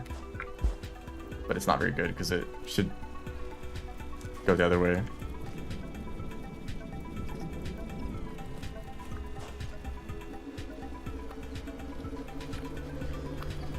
I think learning like wall pounces changes the way that I see the world. The rain world specifically. I'm not like looking I'm not looking at walls and real life thinking, I could wall pounce off of that. Specifically, I mean, in rain world, the environment feels different because I know how to navigate it better. Like I just see like, hey, that I could do a wall bounce there, or I could see or I could do you know, this movement or that movement. And when I'm watching other people play Rivulet, it's like it hurts a little bit because I'm like, just do a wall bounce. It's so obvious. It's like staring at you in the face. Like, just do a wall bounce right here.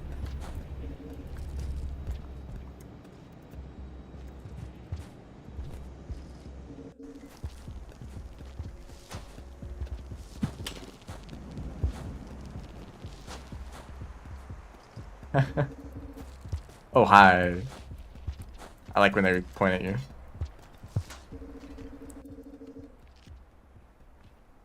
The wall bounce effect.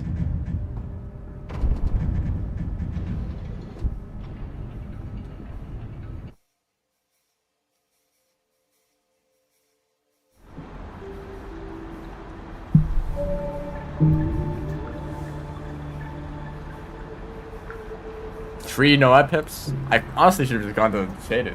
I was a little bit worried that I'd run into a scavenger with the spear and he'd just kill me. All the other scavengers only had rocks. Do you think These balls are gonna be in the water. There's some here in shaded. There's some on the top of the wall. There's some... I think there's also ones in Luna. Are they also gonna be in the water?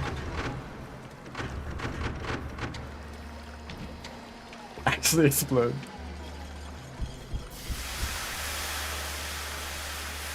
They're definitely... Oh, they're also in Shoreline, right?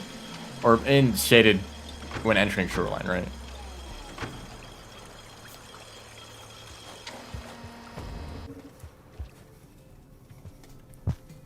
Ow. There's some right here.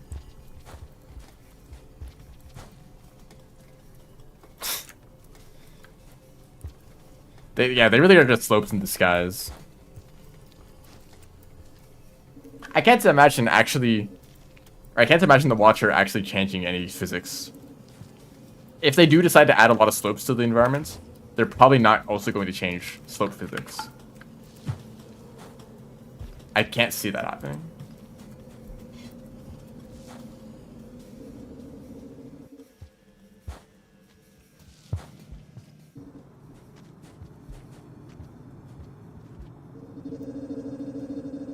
If it was a sequel.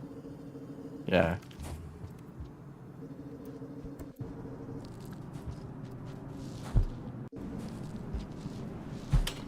Nope. Yeah, I jumped denied. Hey guys. I'm just a slug.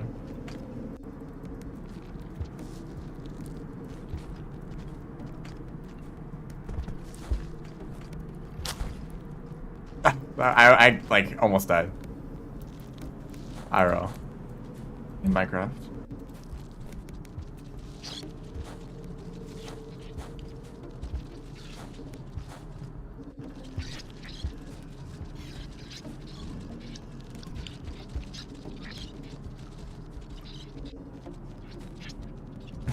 Viciously cat-like activities.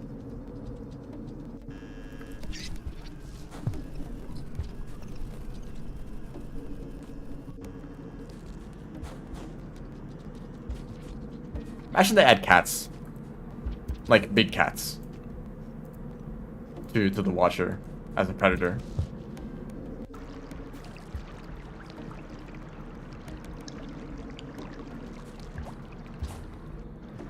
I think I jumped over the pole.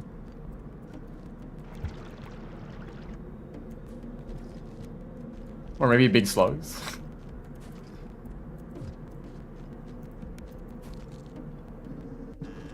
A big slug cat.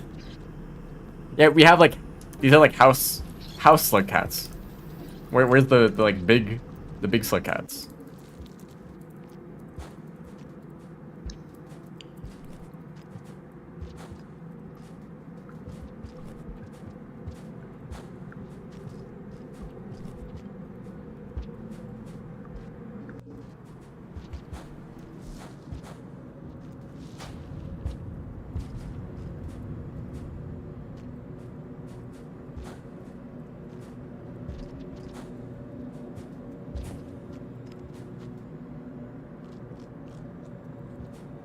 Slug lion, slug tiger.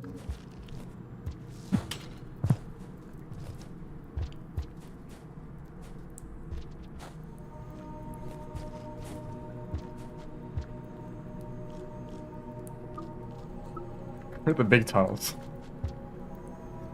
Imagine you like find a new region and all the tunnels are like two tiles wide. Like that's strange. Everything is so big in this region, and it's because of the big slug cats.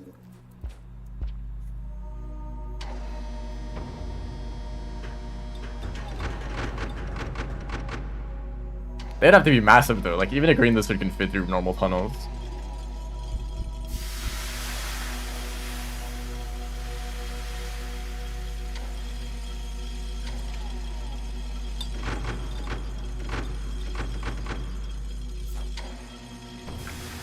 Do I risk looking for the Vista on this cycle? I think so. I don't know where it could be though. I know at least one Vista location in Shoreline. Actually, I know at least two. I know all of them. I just need to think for 2 seconds.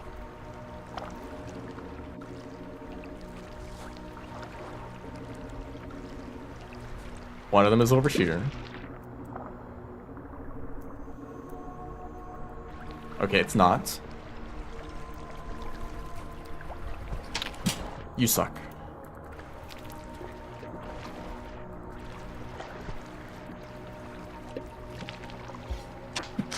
Oh.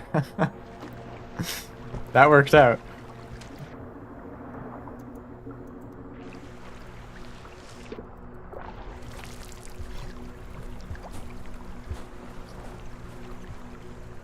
The baller. That reminds me of the gif of Rivulet dunking a road fraction saw. Oh, hey guys, this feels familiar. I feel like I've been here recently. Actually, I'm gonna go this way. Yeah, this direction.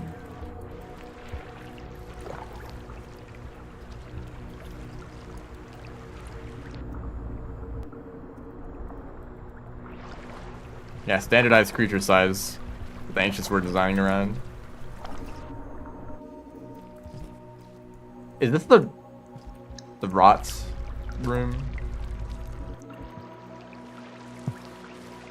Sorry, there's like 20 different rooms that look exactly the same in Shoreline, so I just need to look through all of them. I think I missed it. I think the Vista. Well, hold on. Let me go in this direction first, because the other Vista point is over here. Hi, Abomination.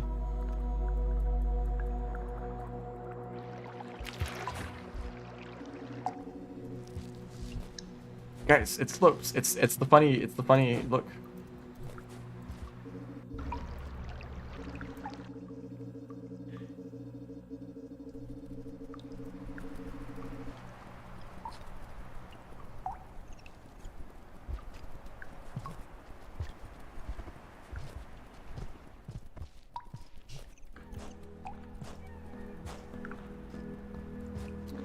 Okay.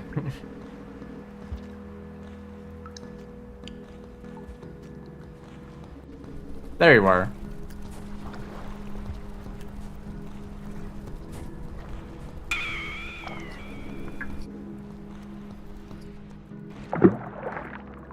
Imagine plinking up this room. Actually, you don't need to imagine.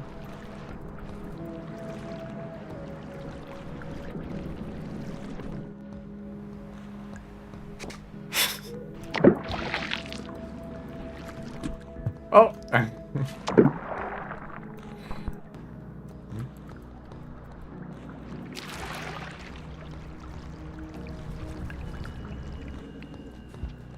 That might be the first time I've seen like a plink.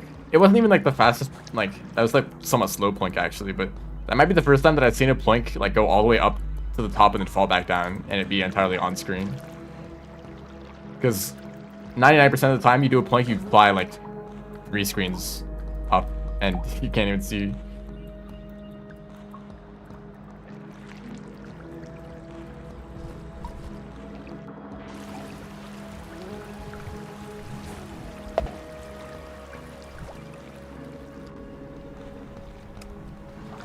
Okay, I don't know if I got Nomad. I think I did. So this should be the end of this video.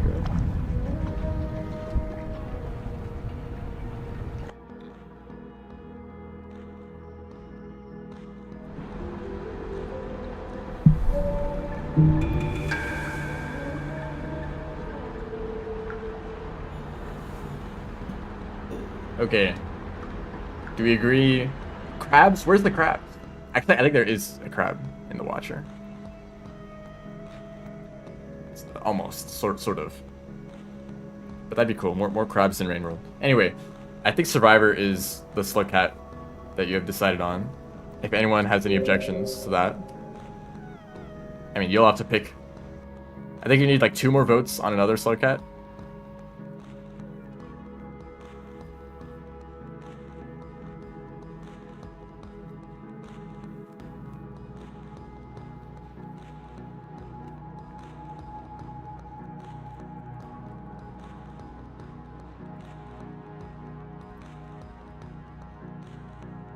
Which votes count as 2? No, they don't.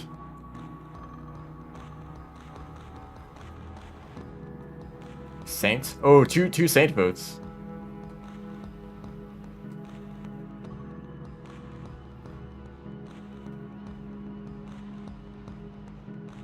Saint is taking the lead. Most people really want to see Survivor.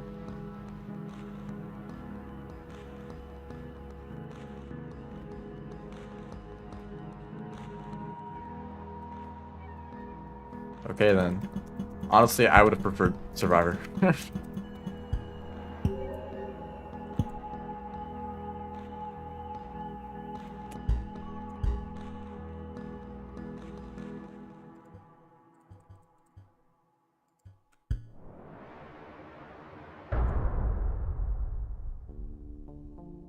New video from Turtle Toad? No.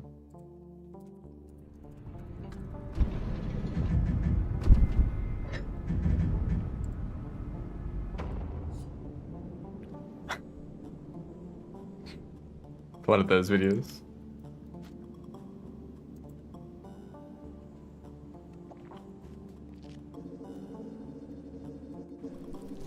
We're in industrial. Nope, we're in pipe yard. The music says so. I see a potential bingo. I also see another. No, I don't.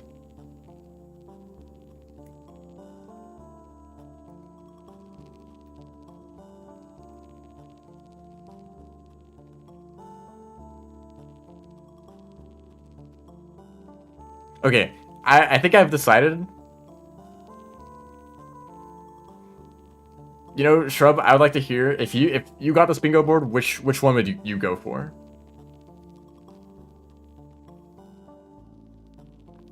And maybe anyone in the YouTube chat can also. I mean, if you want like any specifications on what these challenges are, if you might not be familiar with the like Saint Unlock, Music Pearl to 5 Pebbles, Subterranean Safari Unlock, kill White Cicadas in 1 cycle, and enter all regions except Windswept Spires.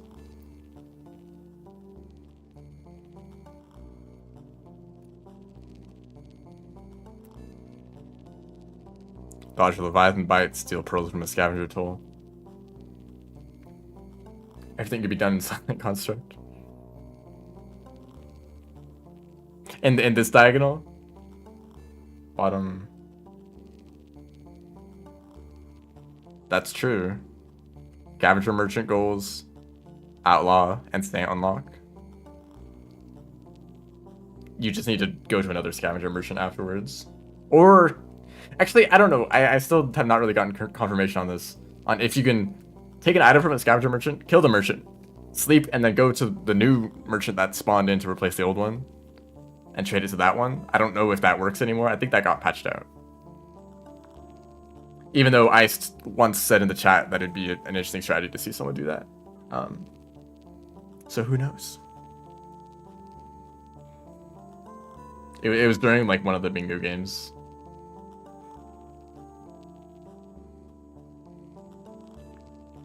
In if this is a challenge, then you start with the Music Pearl and you have to bring it to Pebbles.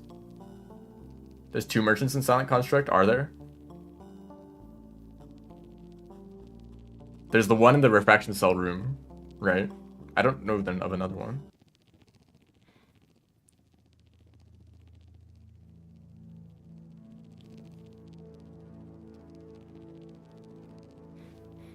I agree, this diagonal is good.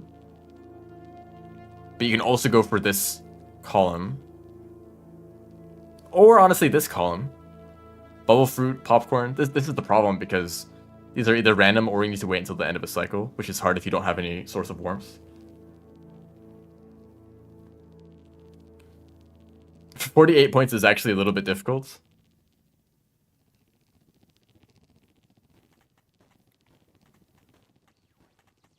I would probably prefer this. I'm actually just gonna go for this column.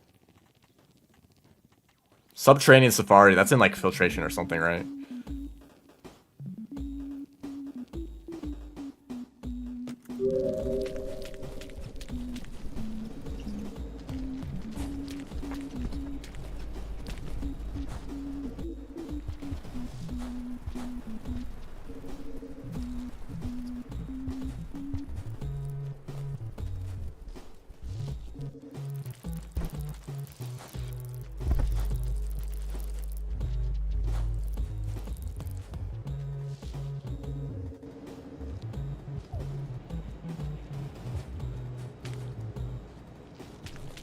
Passes back.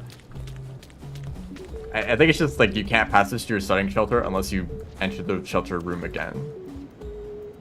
So if you just leave immediately and never come back, then you can't passage there. Which is very annoying.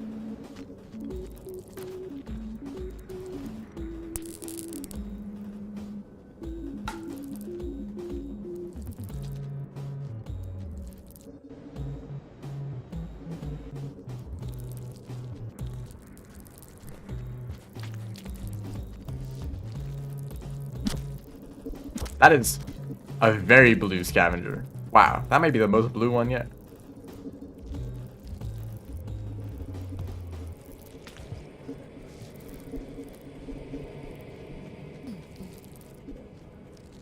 Don't turn around. No.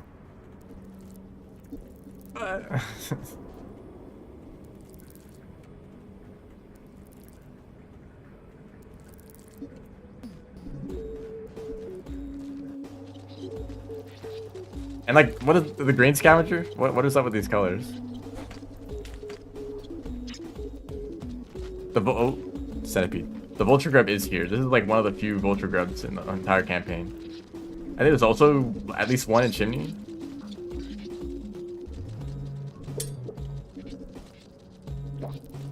I don't really want to go back through the centipede room, so let's go this way. I'll stay in a shelter over here.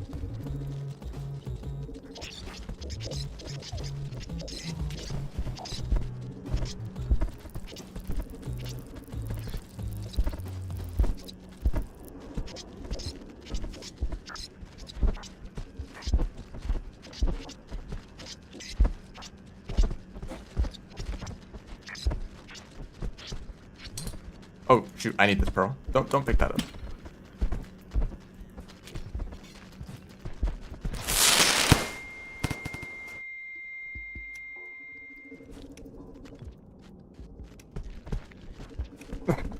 They switched out the...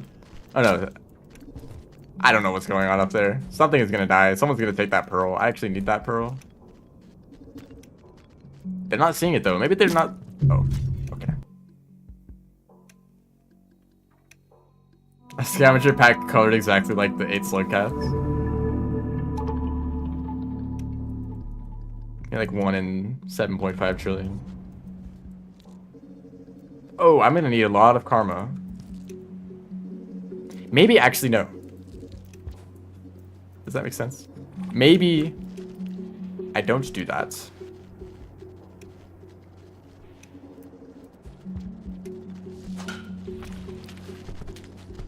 I can just pass it back here later, since I don't have karma.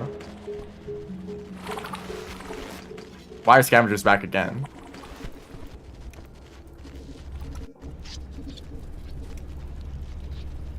These guys are nice though.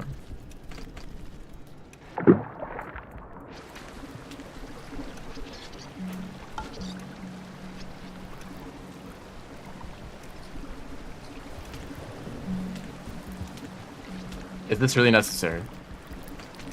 Do we really need this many centipedes? There's the blue guy again. Oh wow. Okay, this is dangerous.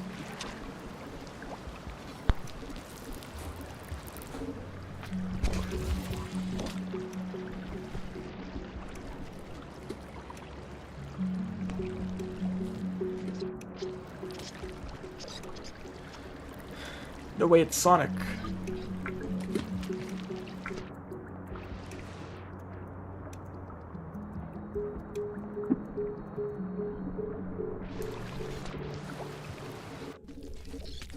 Get me out of here. Maybe I just shelter. I think I actually just shelter. There was the shelter in the other room, actually.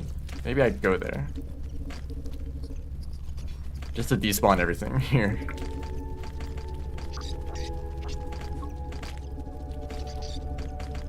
How did these roaming scavengers work? I actually really would like to know.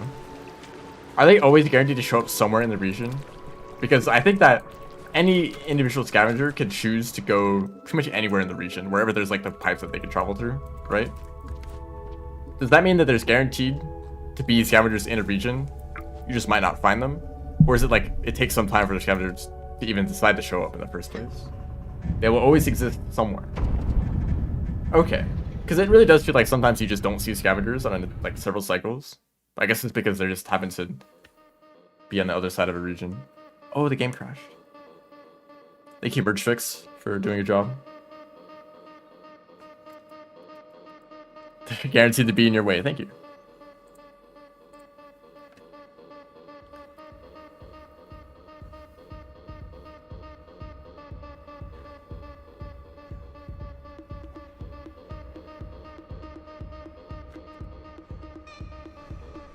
That probably didn't save that shelter though.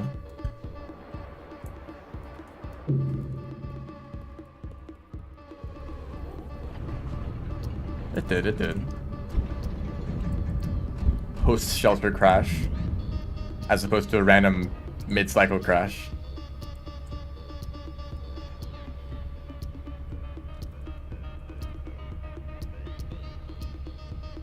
Task manager is not responding. What am I supposed to do now?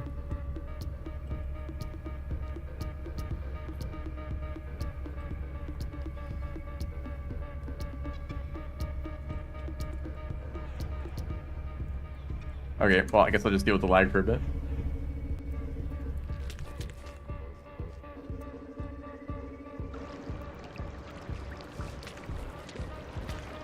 No bubble fruit spawned back in.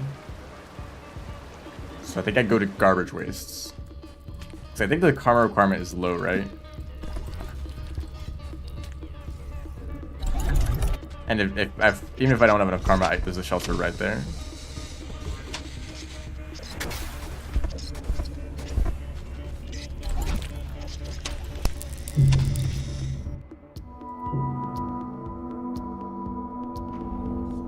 Not the blocked link.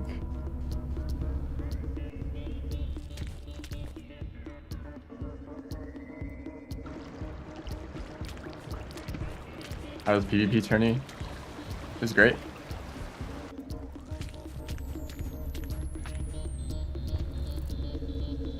I'm glad that there's more ways. There's more multiplayer in Rain World now. This guy's a bit angry.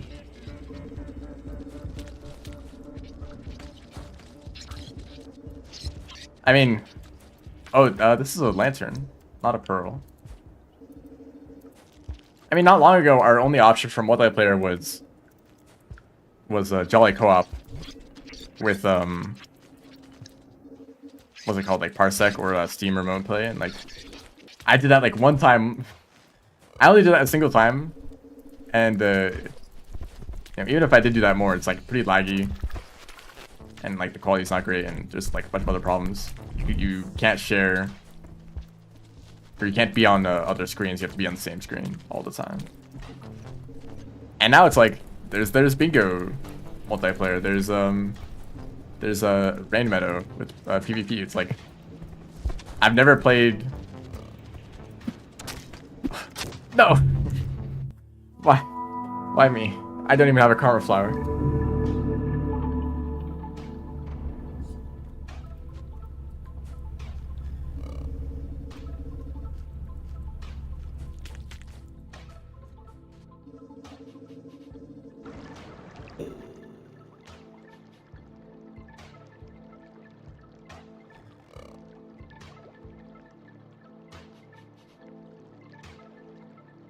Oh, I thought there was going to be more to that question. Do you just mean like out of the speedrun categories, which one should be first? Why are you guys still a problem? Do I have to go grab another pearl to give you? Yeah, obviously Jolly Co-op is meant to be local. That is kind of the point. Just that there's ways to get it to work for more people, it just isn't great.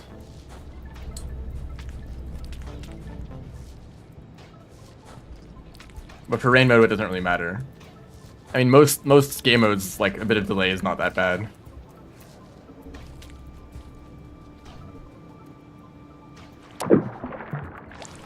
I have a feeling that Rain Meadow could be optimized for better, like, latency. Like, I'm sure that latency was not a big concern when they just wanted to get multiplayer to work at all. That's my theory. Because when you're playing casually, You don't really care if there's a bit of delay with the other slug cats. You just care that you can play with other slug cats, right? That's the only thing that really matters. It just happens that, you know, latency is a big deal in like competitive PvP.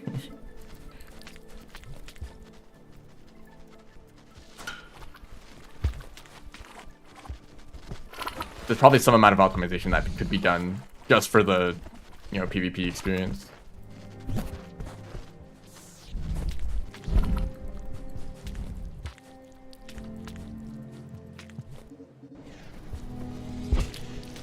Why did I fall that far down?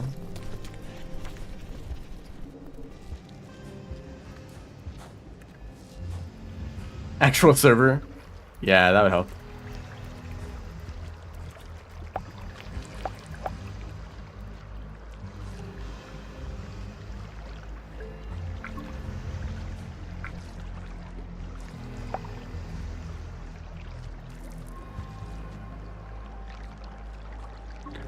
I do like just being another player though.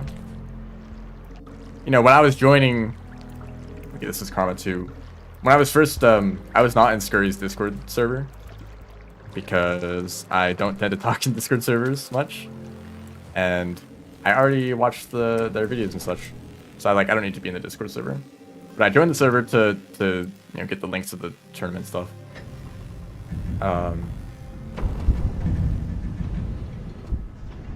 And I'd like just being some random player. Just like, hello, random people.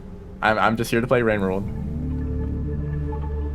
But of course, like, you know, after a few games, I end up doing pretty well, and then Scurry is like, who should be top seed? And like multiple people say that it should be me. Like, okay, I guess.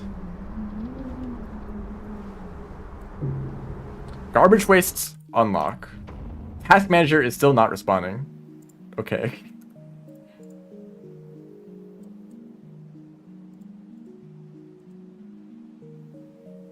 There we go.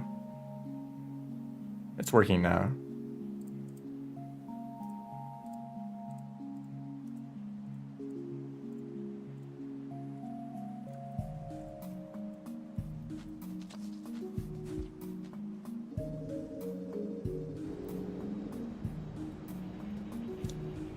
Garbage wastes.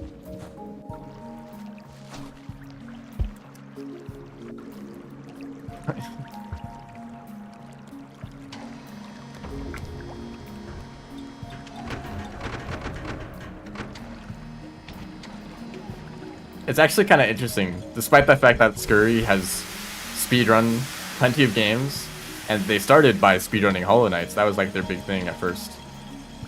Either doing, you know, speedruns or, you know, challenges where they always had a timer. They don't really have any interest in speedrunning Rainworld at all. It's funny seeing some of you guys in the chat were like, maybe you should speedrun the game now. Casually recommending Rainworld speedruns. Where is this unlock? Oh, it's down there. It's pretty close. Drop hints. I think that quite a long while ago, yeah, Scurry just like pretty much wrote off the idea of doing speedruns for Rainworld, and that was that.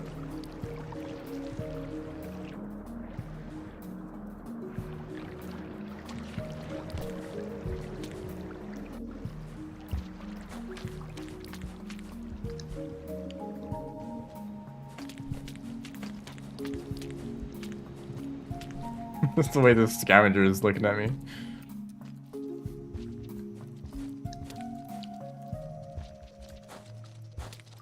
Dropper.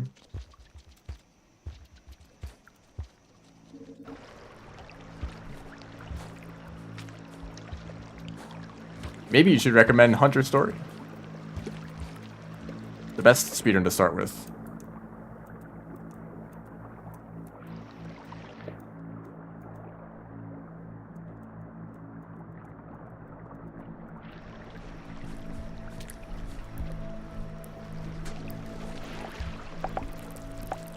I mean, I really don't speedrun that often, though. Like, am I really a rain roll speedrunner? Most of the time I'm playing the game, I'm just... You know... Also, did I miss the unlock? Oh, it's like in this room. It's literally right here. I mostly just enjoy playing Rain World. Especially when it comes to movements, navigating the world, just running around.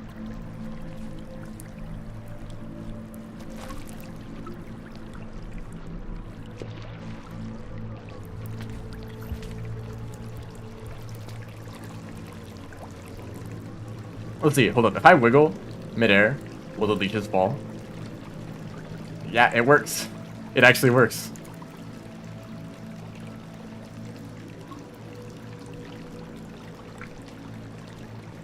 Spreading misinformation. It's not though. It's I really struggle actually doing attempts.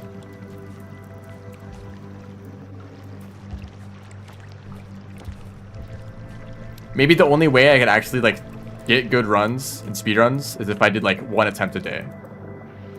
Like for like very consistently. But even just that, like just setting up the game to do a run, opening the game, setting up, making sure the remix settings and the mods are correct, opening up OBS, all of that is like enough to discourage me from just doing attempts. Real quick, you know.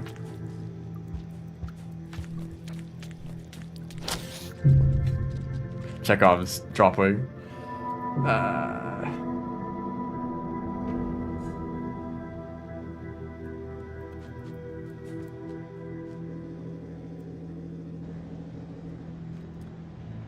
Okay, time to eat food. Oh shoot, actually this is really bad. There's not much food available. Yeah.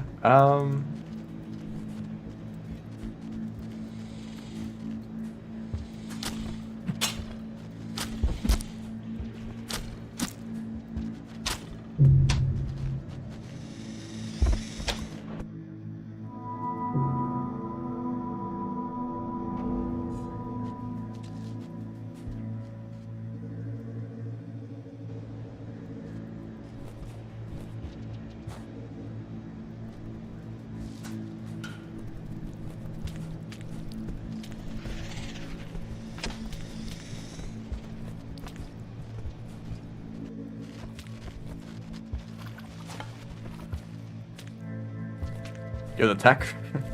The orbiting tongue.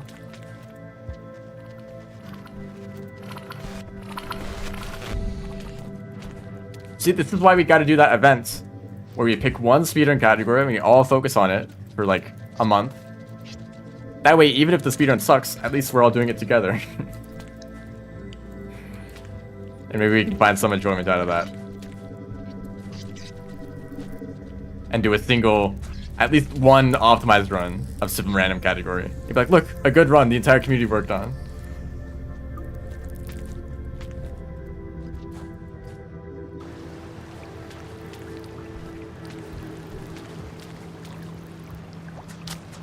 Bonk, bonk.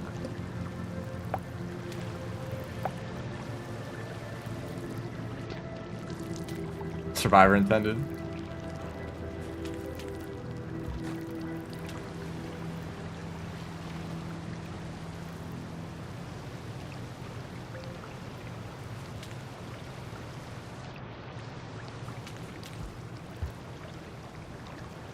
Okay, I'm gonna like be very careful. I'm probably not gonna do another bingo game this stream, so let's just try to complete this one without too many more deaths.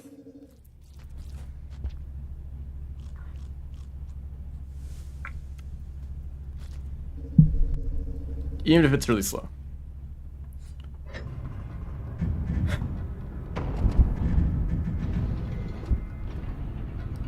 Leeches don't care about wiggling. Okay, that's conflicting information.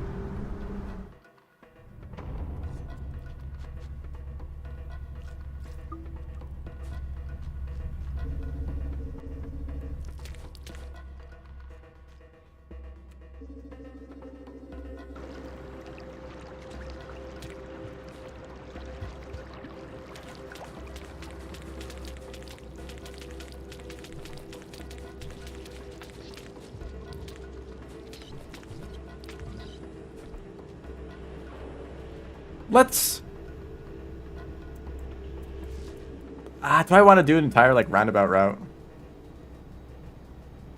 Let's go to Subterranean. Or should I go to Garbage and then, like, Shoreline and sub? I guess I should just go to Garbage again. Let's just increase my karma a little bit more. Yeah, we'll get a lot of grasps. That's what I'm referring to.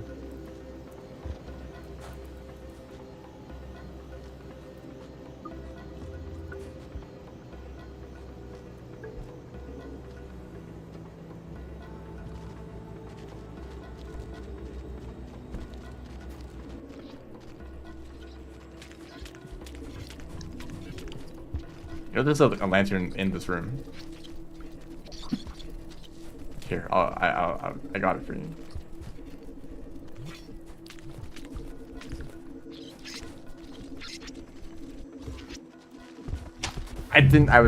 I'm blind. I don't know. I should have just sheltered, that was like the plan. I should just sheltered somewhere safe. Just to lock in a bit more karma easily.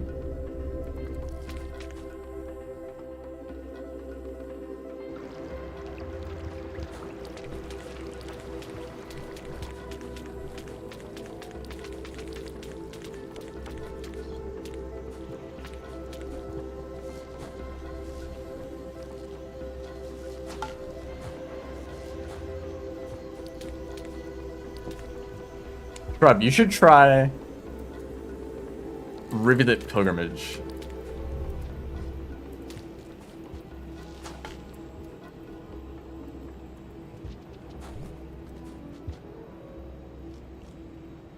I think more people should try.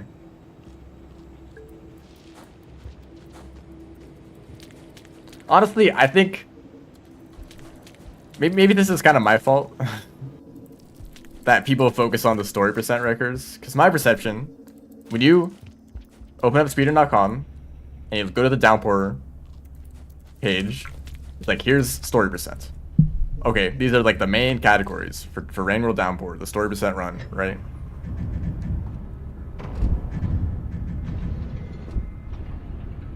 Why not the categories that are actually like more fun to play? Because Riv's story is really cool because of all the movement, but also it kind of sucks. I guess Pilgrimage also starts in Drainage System, so it's not actually that much better in that part. But at least it doesn't go through the rots. It does go through the depths though, but Rivulet is so fast you just kind of walk forward and do like fast rolls.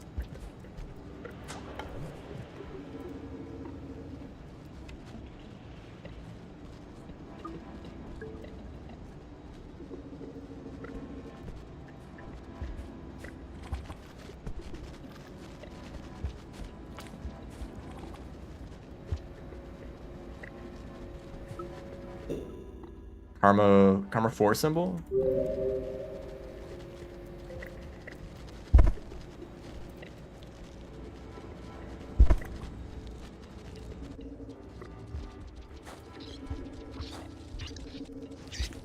Why? Who added this many centipedes?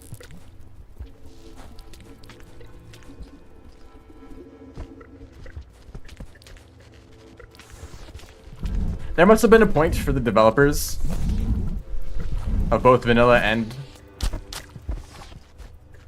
Downpour where they swapped from what would make for a realistic feeling ecosystem to how do I make like a bunch of creatures that want to kill the player.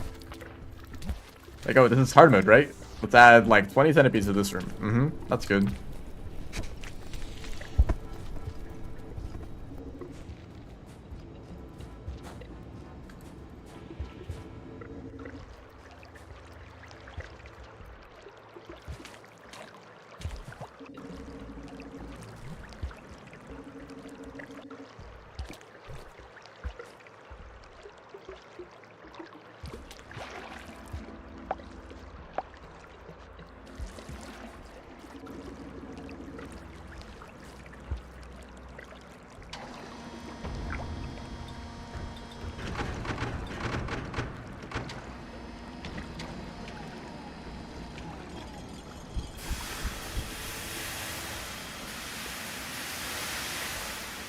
You know, Iced, I've considered running Saint Story again. But also,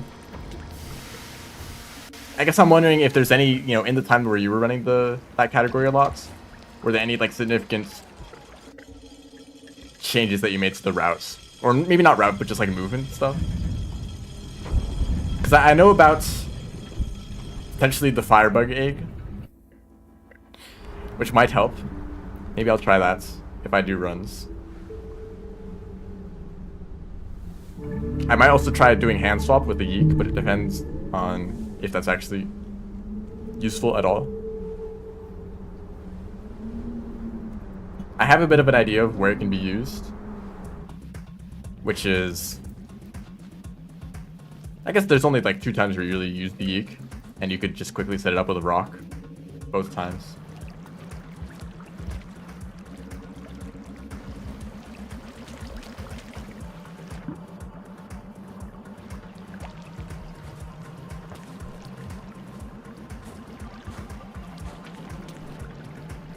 You know, I should also time both routes of Rubicon. It's a little bit hard because of the Guardians. But the Guardians are like pretty consistent. I mean, you can kill them in about the same time. It's just about if the other creatures mess you up. Right side is bad, but I really like right side. Is it like really bad? Is it like several minutes slower? Is it like 30 seconds slower? Yeah, it has fewer Guardians, but it has more awful creatures. And I guess if you're comparing with an optimal run that doesn't have any bad creature encounters, it is fastest. Let's just pick up one of the spears. No, you don't.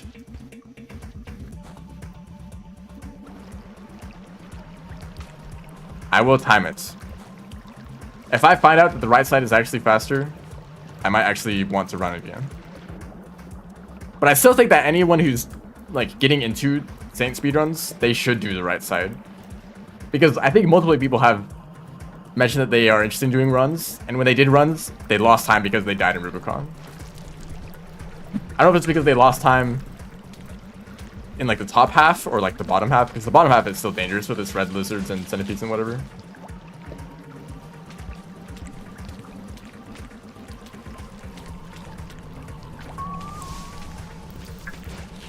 I guess I should just keep going in this direction.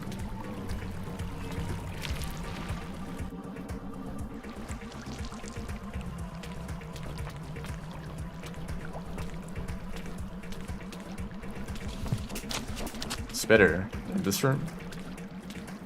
Demon in this room.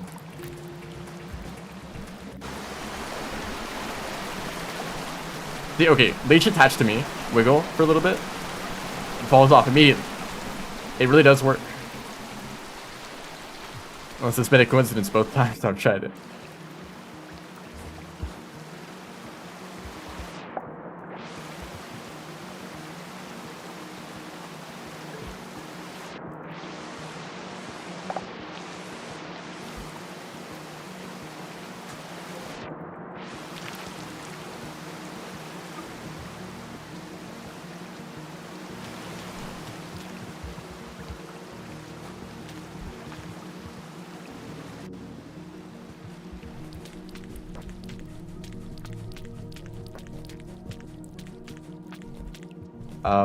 This direction?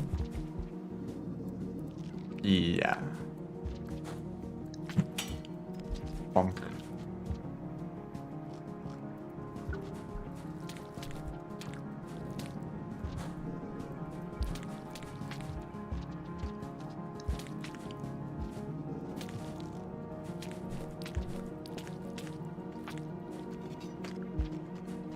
Hello?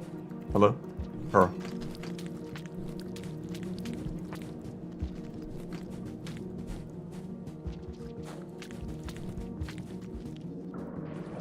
Oh, cycle time. Hello, Snow. Hello, awful creature.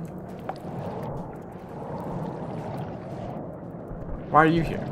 Why can't you be anywhere else? Eat the spider. That's not correct. The spider's over there now. You should go in that direction.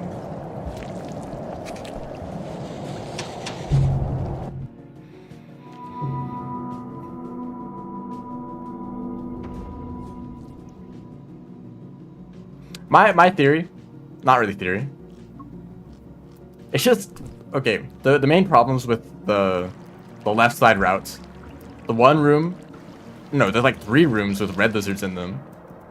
Because there's 2 red lizards, they can be in any of the rooms, and the room with the guardian in it. So while you're trying to kill the guardian, you might just get killed by the the red lizard will spit at you, which will prevent you from ascending the guardian, or ascending the red lizard, right? So it just causes all sorts of problems, right?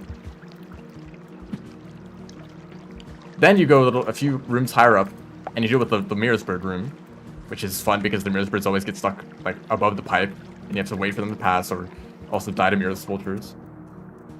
That's a possibility. Or maybe you just die when you enter the room. That also happens. And then a few rooms after that is the Orange Lizard room, where they like to get stuck in the pipes, and it takes forever to clear them out. So unless you found like a really consistent strategy for dealing with those, I mean, obviously if it's faster, it's faster. The right side route still has red lizards, yeah, but they're super easy to avoid. One of them spawns at the bottom of the room. It will never hurt you. Another one, a few rooms higher up in like the trainer's room, it's at the bottom of the room. It can't get you. You just run past it. Oh, the stream is dying again. Let's go. 21,000 dropped frames.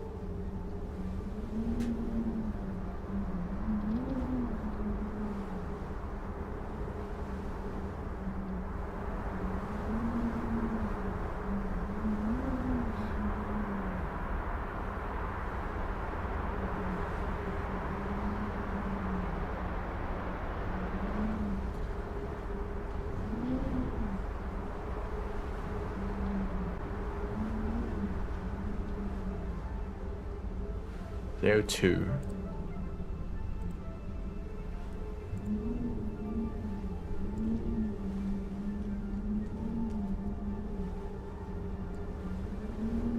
Oh, it's not that bad. There's so much space in that room. The silencers are scared of the DLLs, and the DLLs are pretty slow.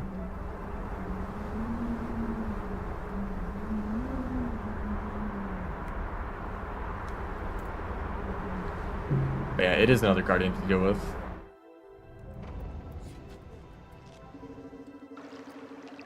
I just think that, you know, it'd be nice that if some new speedrunner shows up and they're like, I want to speedrun Saint, just recommend the right side, because it's so much easier.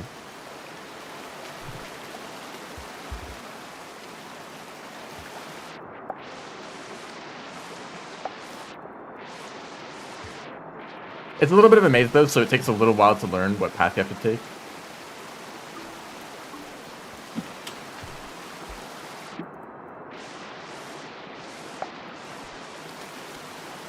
But the most dangerous creatures that you deal with are like nails. It's good gatas.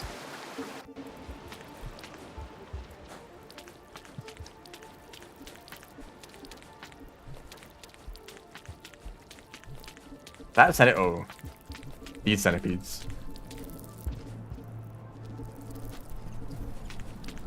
Yeah, that's not gonna work.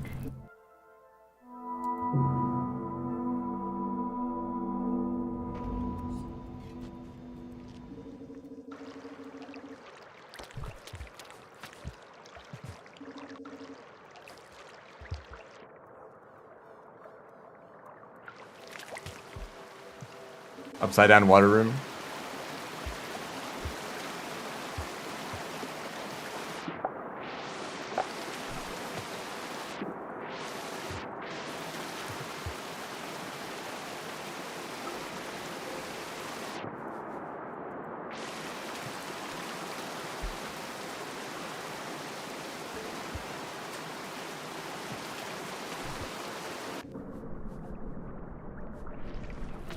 They didn't know. I kind of wish the Saint speedrun was just different.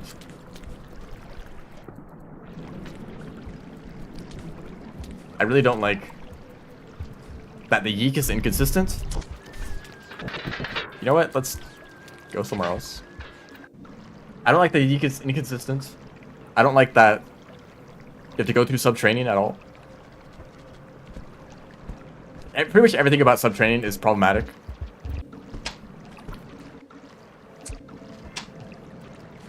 The centipedes, spiders, and whatever else that gets stuck in the pipe when trying to enter filtration. The mirror birds. The spitter spider.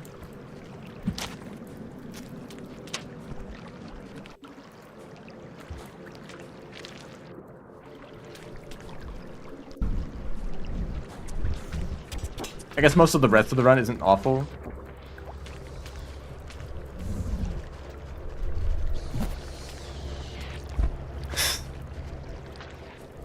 I don't know. I really like Saint movements. I really do like the character. It's just some parts of the run are really frustrating. And of course, I mean, you can never have a perfect Rain World speedrun. Saint Pilgrimage. What a difference. What a variety of categories Saint has to pick from.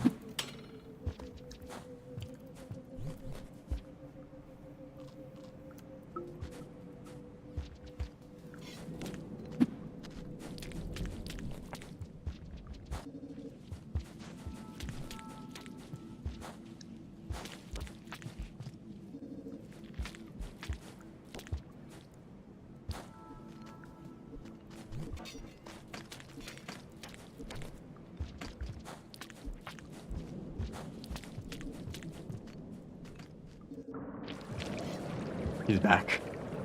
The menace. Can I just bait him to jump over me? Oh, you probably can't jump in the water, can you? Oh, outplayed.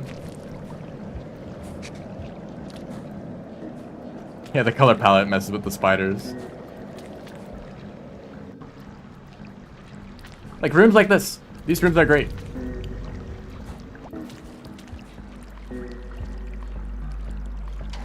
Yeah, spears are so slow.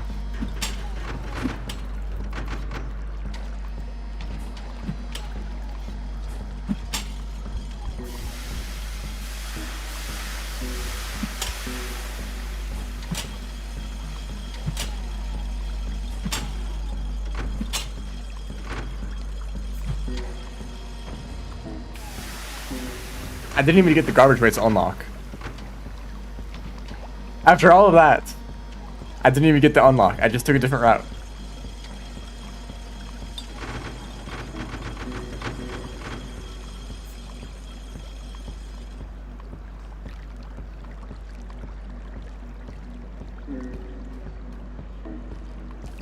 Let's get the pebbles at least.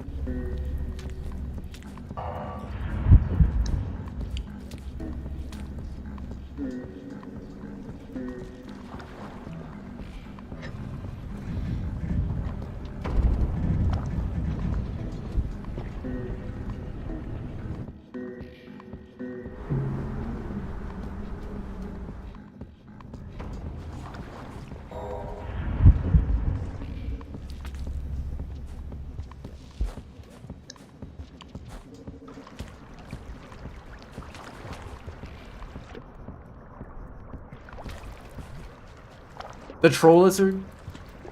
I forgot about that guy.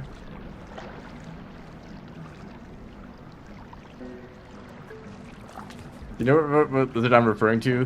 When you enter Silent Construct, there's this blue lizard. They kind of hang out around like the first few rooms before you get to the Mirror Spirit area. I call them the troll lizard because they're always in like the most inconvenient spot possible. But they're never really that lethal. I mean, I don't usually die to the troll lizard, but I do lose time to the troll lizard.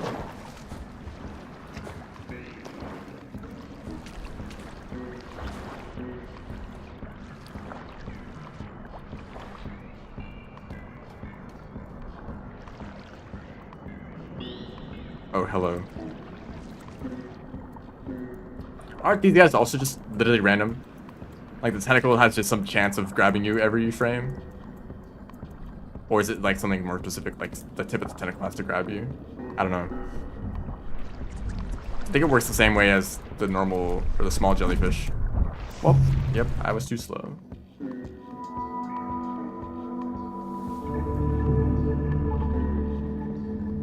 Most lizards can be fast if they really want to. They're holding back.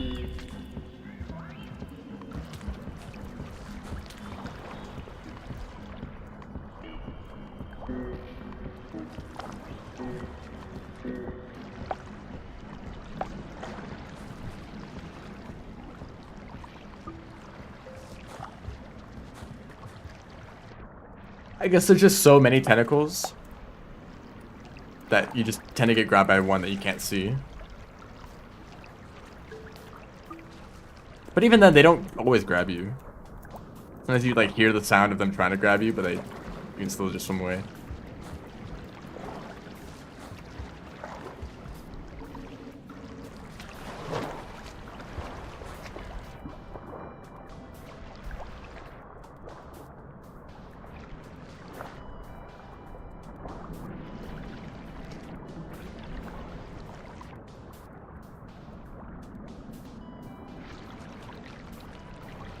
You know what? Maybe I don't want to go that way. For no particular reason. Just not feeling it, you know?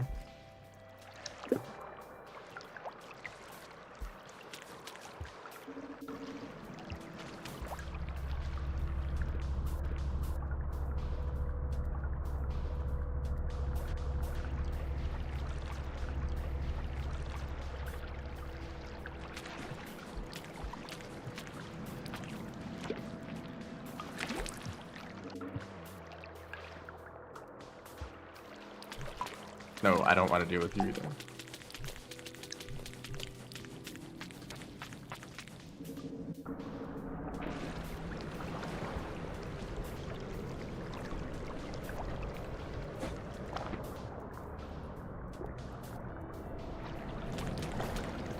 I don't... Sorry, I don't really... Oh, hold up. I want to see this. Punch. I don't really know which way I'm going. I hope this is correct. Below me is Piper.